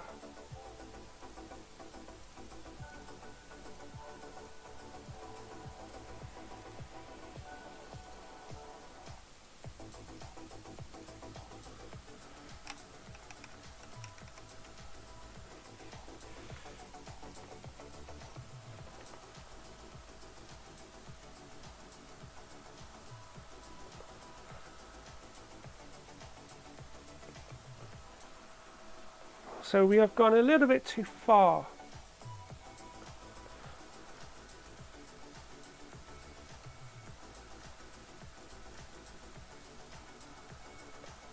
So 0.5. I'm not sure if this one has the normal Z offset. No, this one doesn't have a bed probe, it just has a Z end stop. Because the bed is so tiny, we're not actually going to be probing the bed.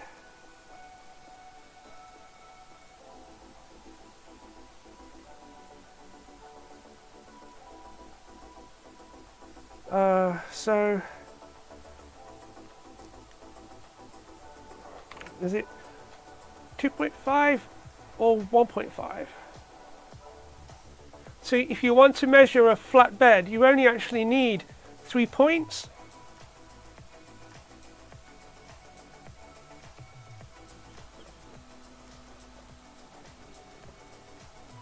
As long as the actual bed is flat itself.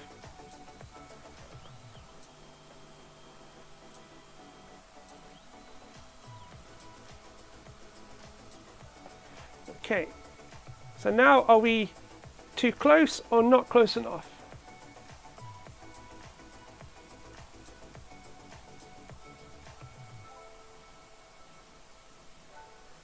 Three, two,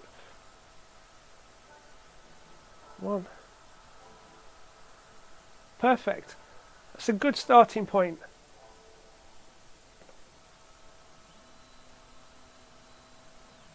Okay, so that is the bed kind of flat. I can spend more time later. Now let's get some filament loaded.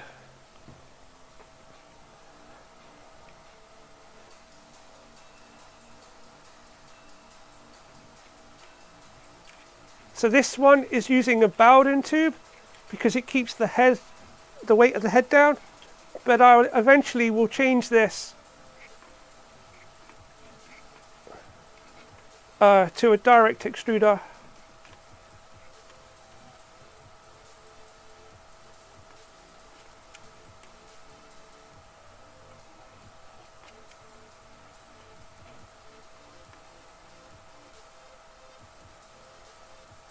Okay, so we are loaded with filament.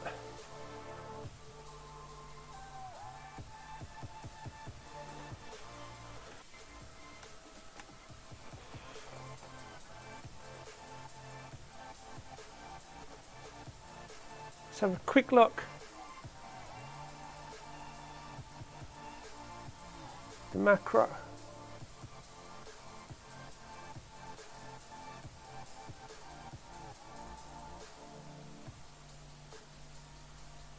$150.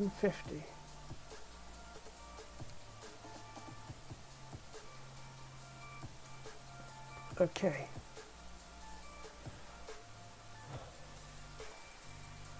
So on our clipper we have macros, and we have load filament macro, which is going to heat the temperature up and extrude some filament.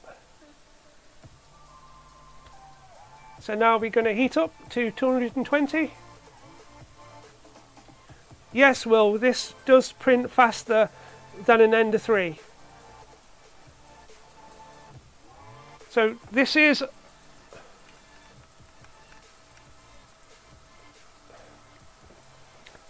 this motion system is called a Core XY. So only the head moves, you're not moving the bed around. So because the bed is very lightweight, we can move the head around a lot faster. So instead of moving the bed backwards and forwards, just the head moves. That means we can move the head a lot faster with a lot higher acceleration because we're only moving a very small amount of weight around. And if you follow the Creality, they've got their K1 coming out, which they're seeing is groundbreaking, blah blah blah, but from what I've seen, it looks like they've just ripped off a bamboo. So we're just waiting for the temperature to equalize. We should see some plastic. There you go, we are pushing plastic through. So, excellent news.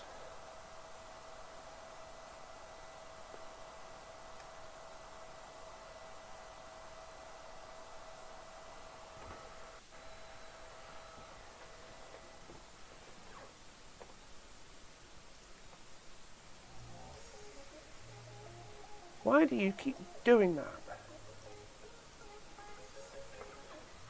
Okay, plastic has been pushed through the nozzle. Fantastic. So let's cool that down. Another thing that these printers have got is I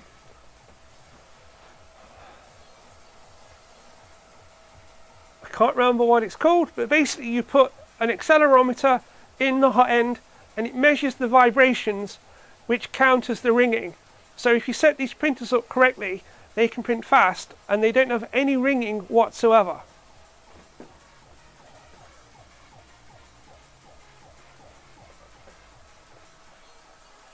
Okay.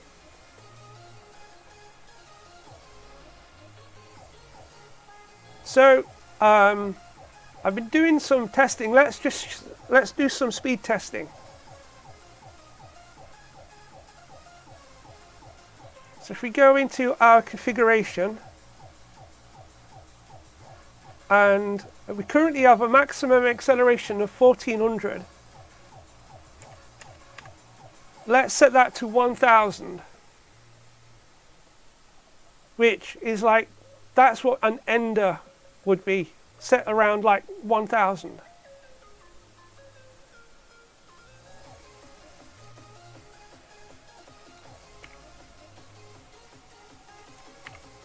Okay, so let's change this to 6000.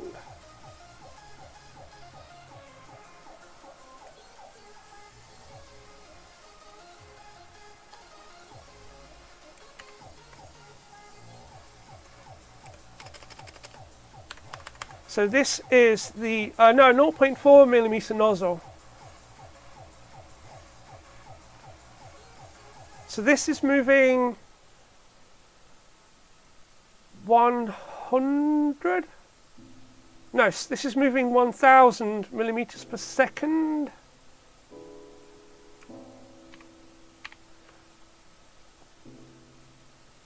So let's go back to here. Home all.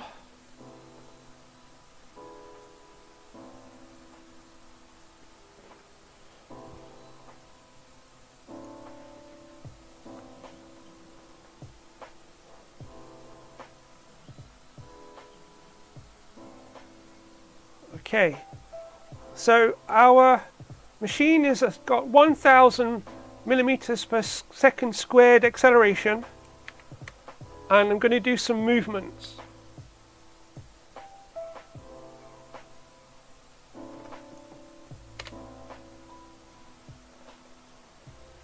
So you'll see it moving. So that looks roughly like the speed of an ender.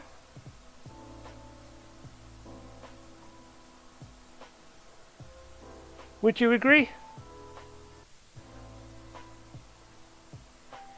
I have an Ender 3 Max, which has been modified with clipper and direct drive extruder, and it's basically got the same hot end as this. And I also have two printers which are bigger than that, 400 by 400 by 400, and they both have Hemiras with direct extruders in again.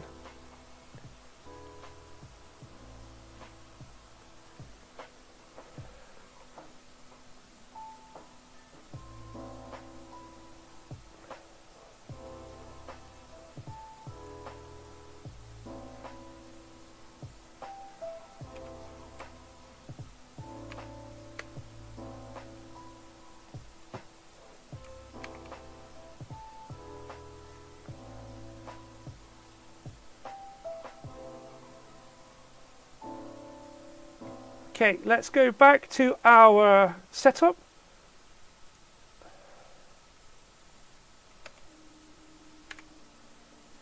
And we'll go back to what I had it set out at the beginning, which is 14,000 acceleration.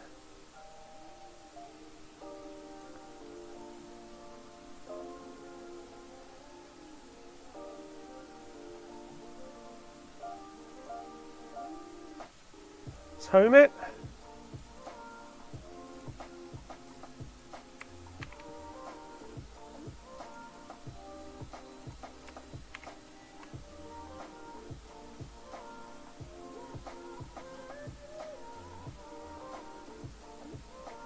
Okay, so now we are back at what I had it set at, which was 14,000 acceleration, not 1,000. Okay, and we are moving at 24,000. 24,000 is actually 300 millimeters per second.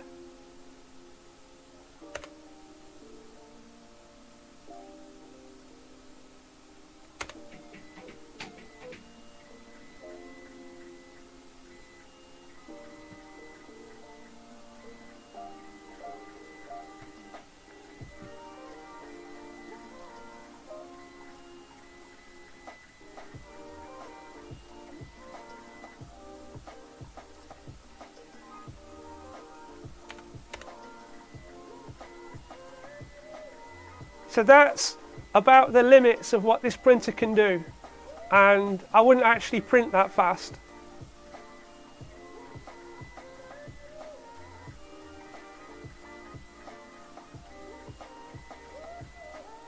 It doesn't sound very happy.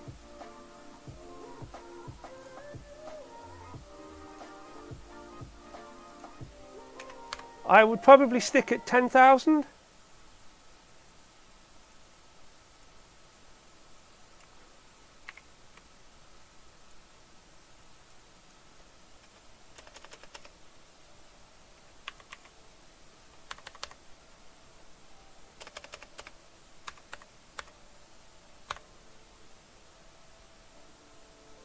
It doesn't. You can't print that fast. You can only move that fast.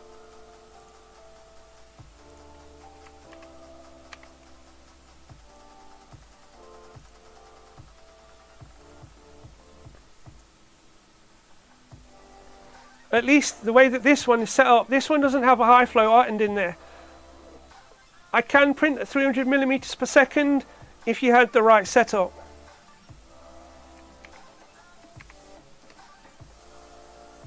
So this is more like it.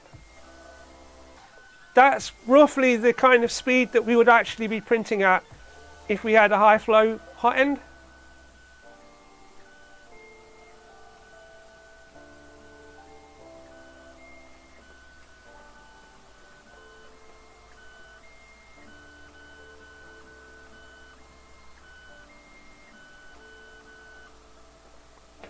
So that's about as fast as I would actually print. So now we need to actually print something.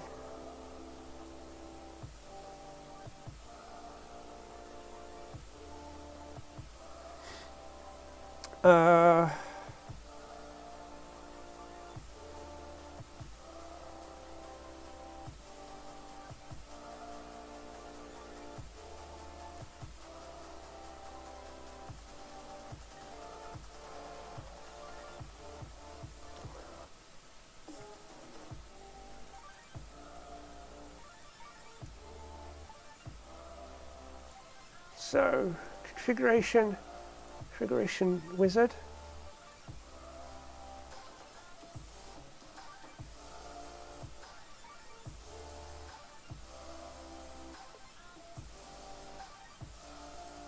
So if we add a voron, you can add a voron 0 with a 0.4mm nozzle.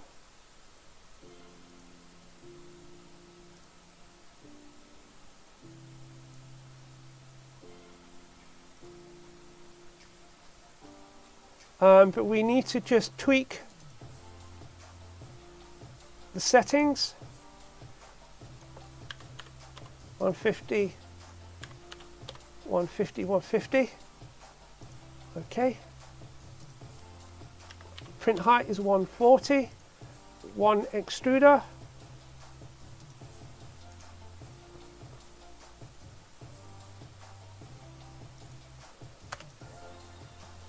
I think we just print a cube.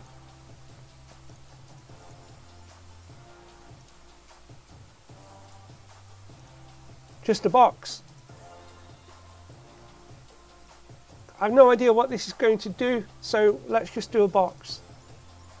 And we'll leave it at Prusament. The temperature is 210. Everything else looks okay.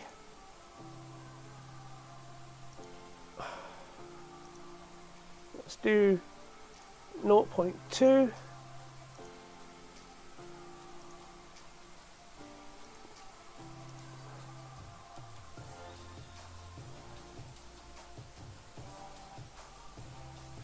So it's set up pretty well for a voron 0.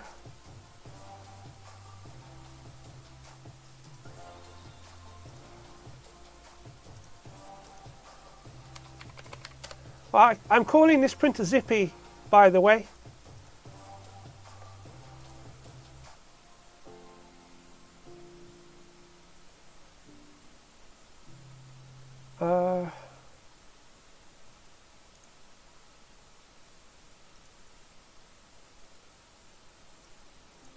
So uploads,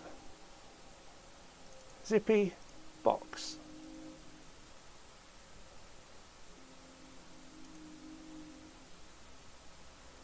So I'm kind of nervous now. I don't know what it's going to do. Let's home it.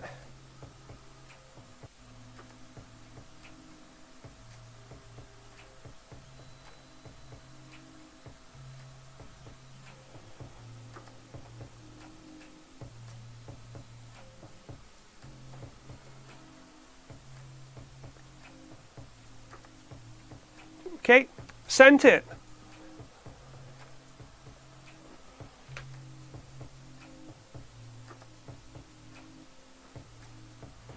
It's going to be interesting.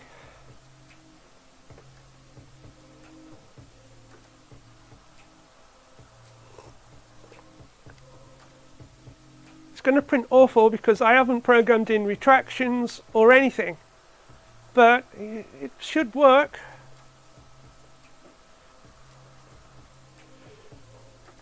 Hi Pickle, yep, moment of truth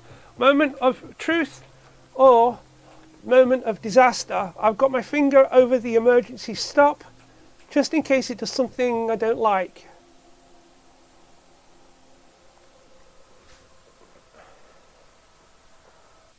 Well, let's quickly test the fans. Did I program the fans in?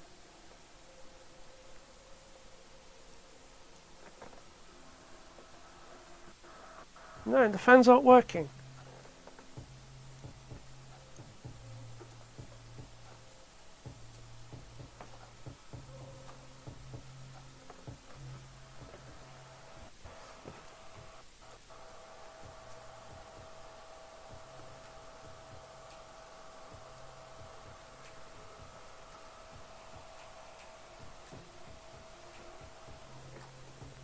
There we go, the fans come on now.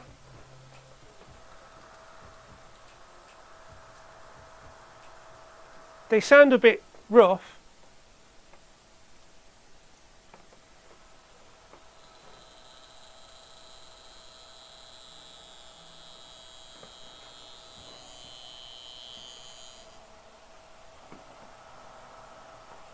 So the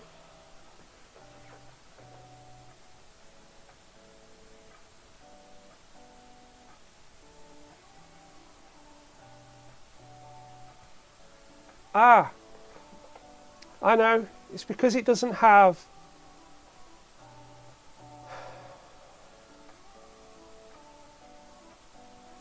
I'm not sure what it's going to do because we haven't programmed in the clipper stuff.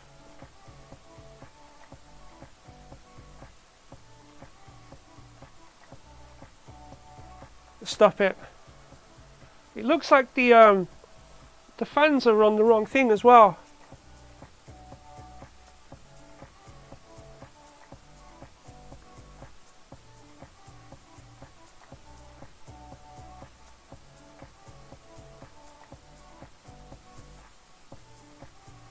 So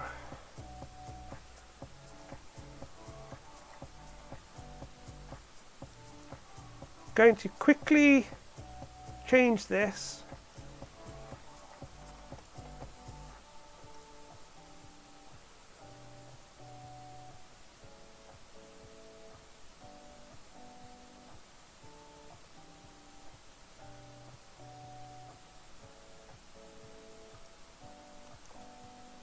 Let's just copy that one, allow partial nozzle.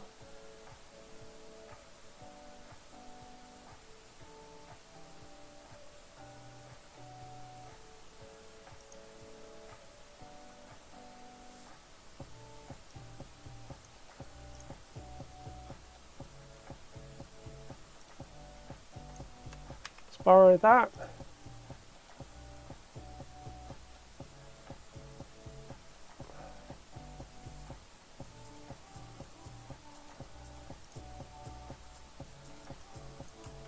Stick that in there, take that off.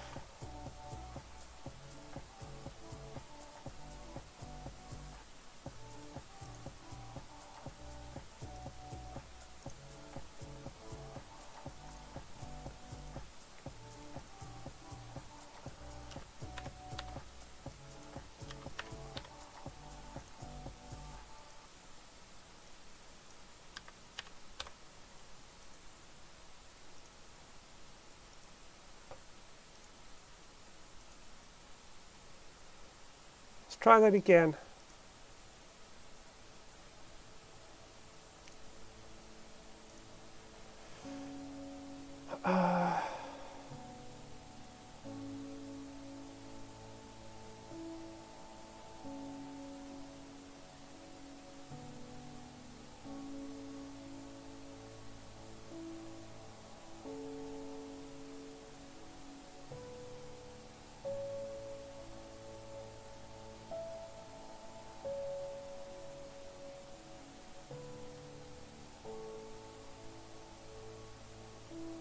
PE6, PC12.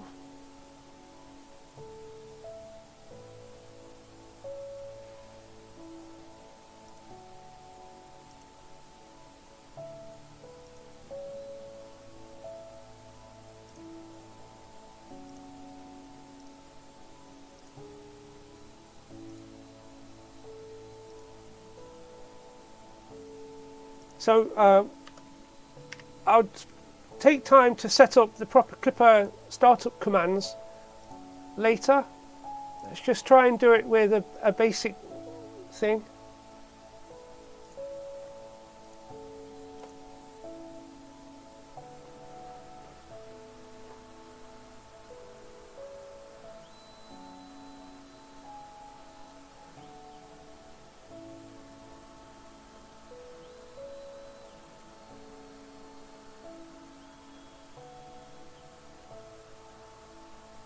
Okay, so now it should wait.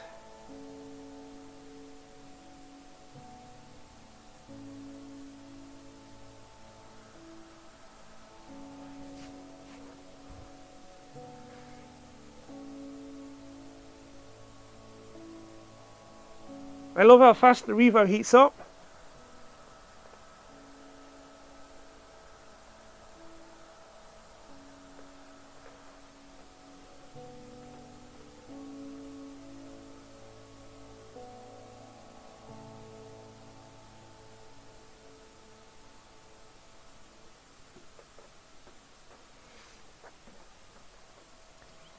Here we go.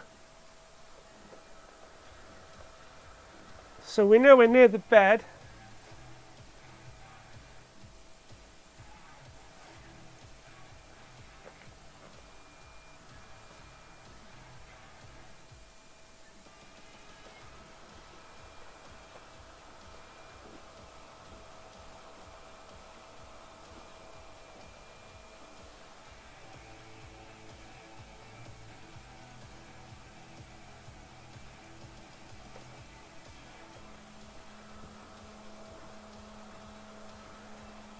Doing something. Do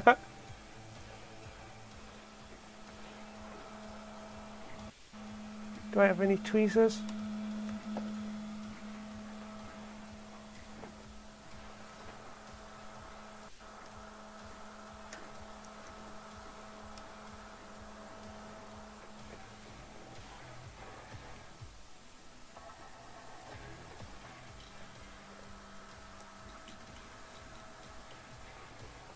Right, let's stop that.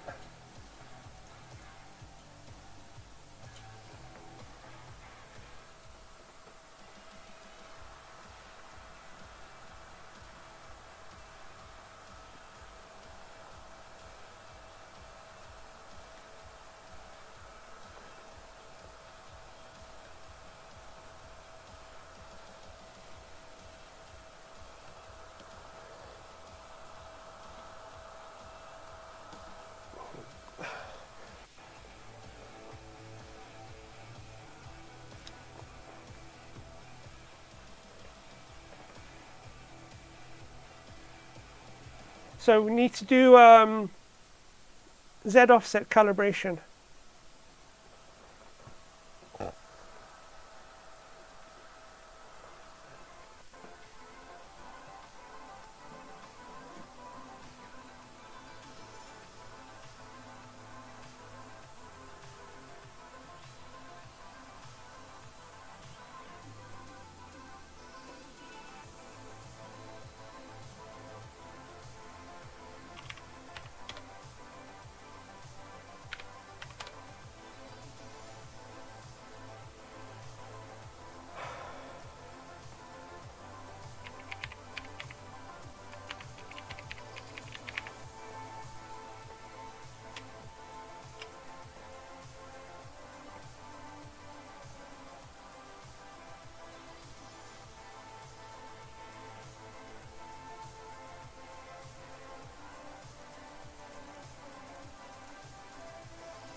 Try that again.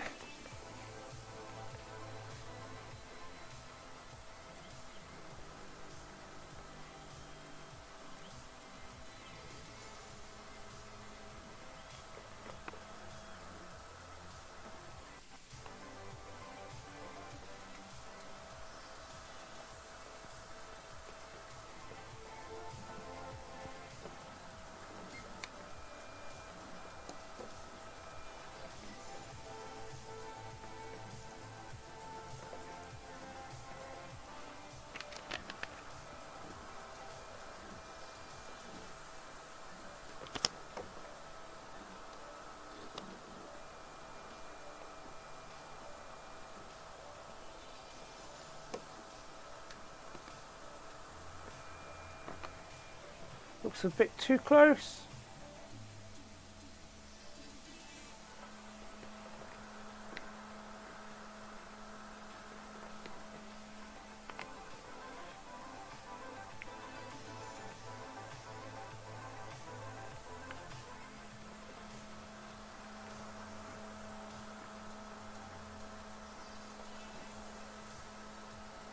Getting there.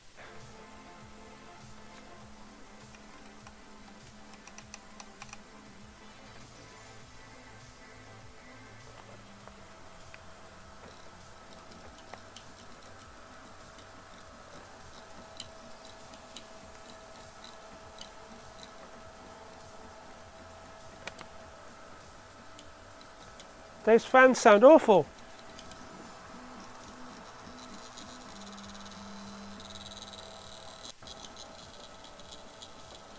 But it's printing.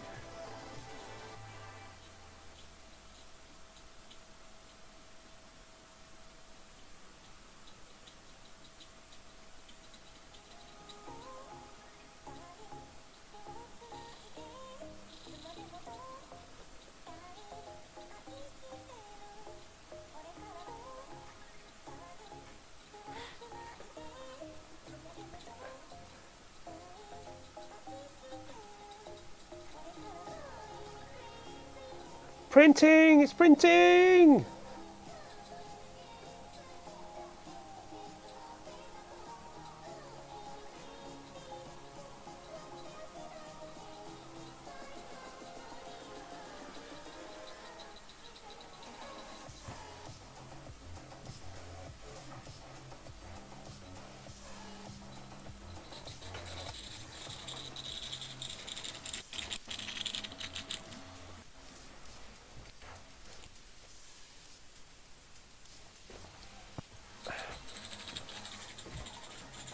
Just going to mute the microphone.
Right, I'm back.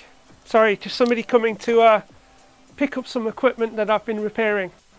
The fans are rattling really bad. These are fans.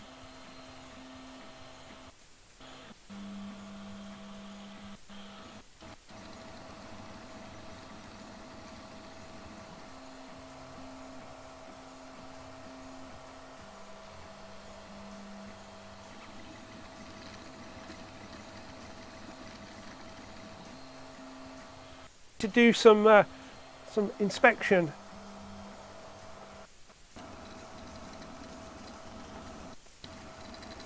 Something sounds loose.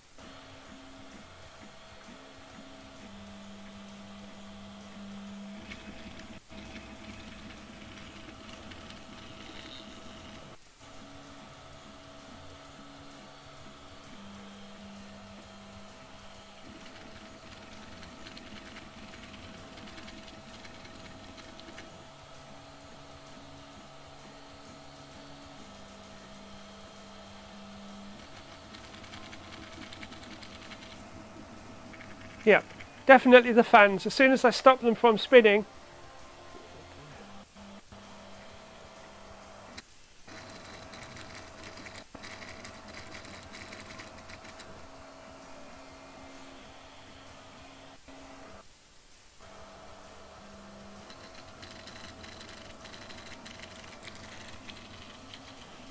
but it's printing and everything's going okay.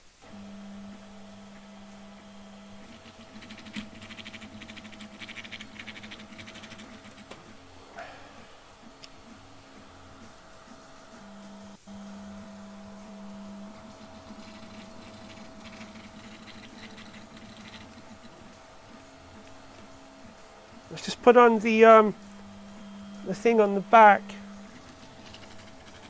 That's the purple one. For the cooling. Forgot about that.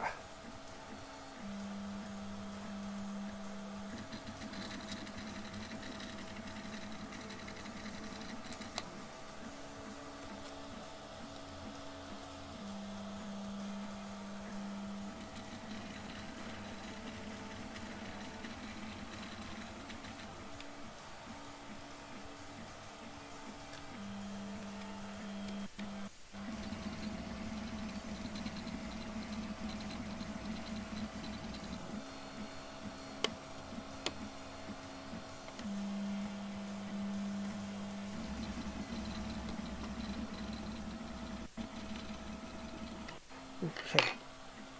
Cool. Right, that's on.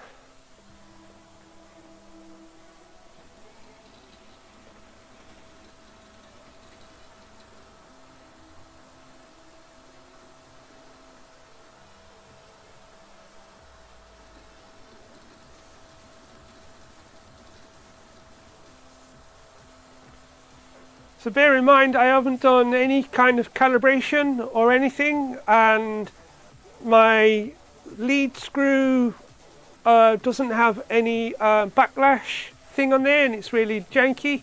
So I'm not really interested in the quality at this time, but it was just generally that it's working.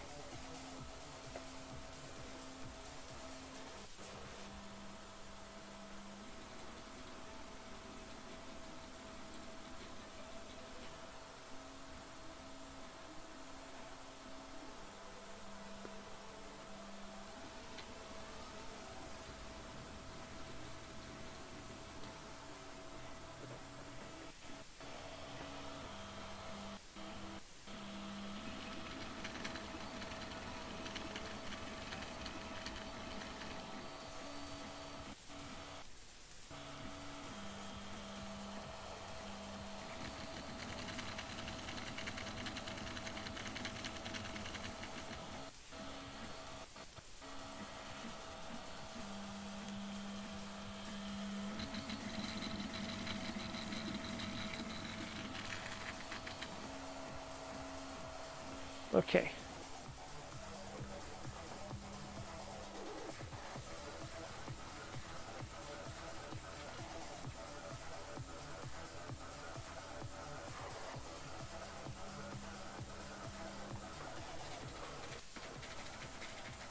So I think I'm going to stop it and we'll call it.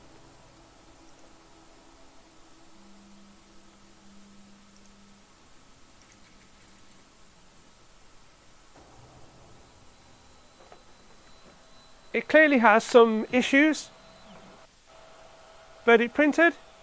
I think that's a good starting point.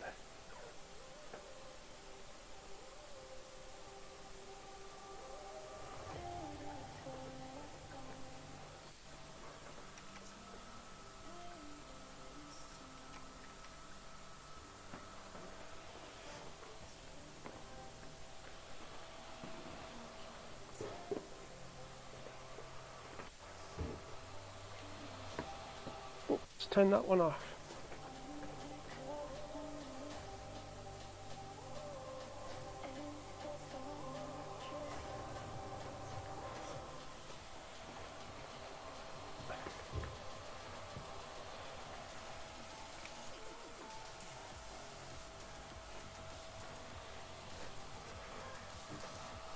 So yeah, that was a good session.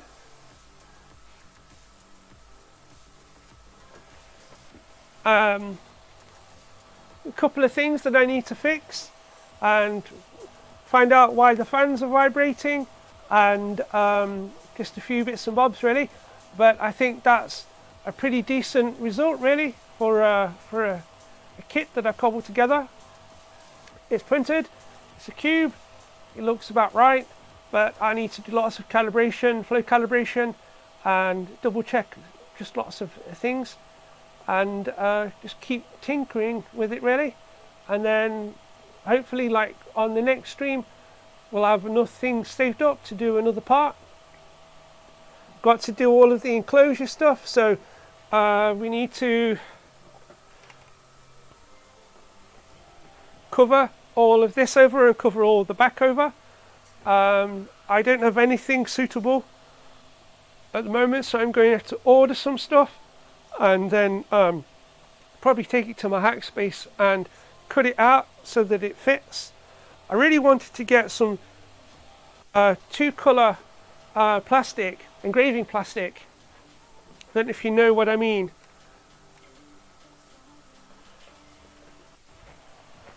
So as you was to engrave on it, you would see a different colour showing through.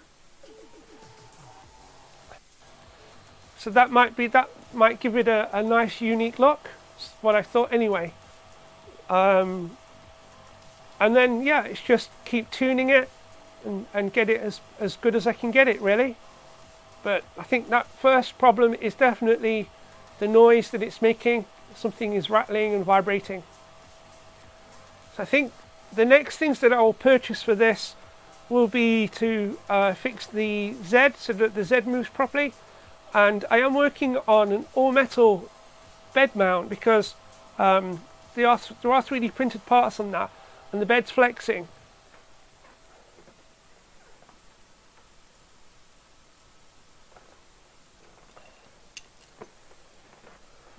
So somebody sent me a design over, which I've been working on.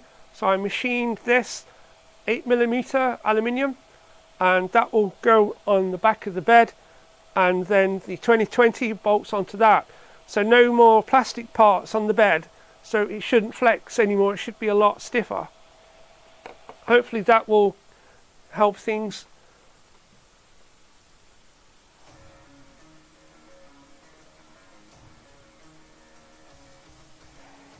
Hopefully that will keep things a bit more stiffer. It just has a bit too much flex now. But yeah, that all looks good.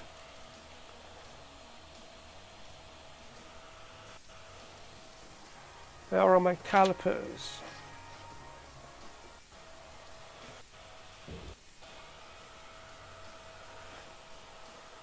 I'm not sure where they are. It's not bad quality.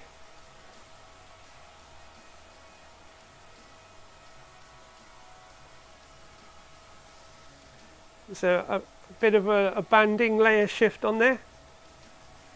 It's not too bad.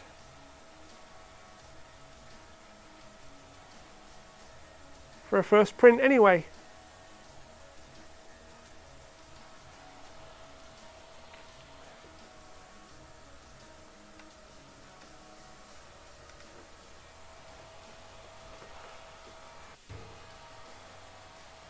So there we go. Thank you for watching. I hope I helped some people in the chat, and they were asking some good questions, and I've introduced people into the world of speed benches. So yeah, I'm going to end it. Yeah, it definitely feels good, Pickle, to actually get it to do something. No matter what it looks like, it's extruded plastic, and it's basically looks like it's the correct shape. So definitely a starting point. Oh yeah, and the bed heater thing is not very good. But like I said, this is a start with the cheap stuff and improve as and when. I'm going to call it, going to end the stream now, and depending on how things progress, we could do another stream next weekend with more fine tuning, depending on what parts I can find and what I can do really. So yep, I guess that's it. Thank you for watching. Thank you everybody that joined in with me. Also thank you to 3,000 of you who subscribed to my channel. I passed 3,000 subscribers this week. Thank you all so much. I have changed the format recently. I'm not doing so much of the produced videos, just because this is what I'm currently doing in my spare time. So it's difficult to do videos on these because there's just so much to do. So that's it. I'm going to end it. Thank you all again. I keep saying thank you. Thank you, thank you, thank you.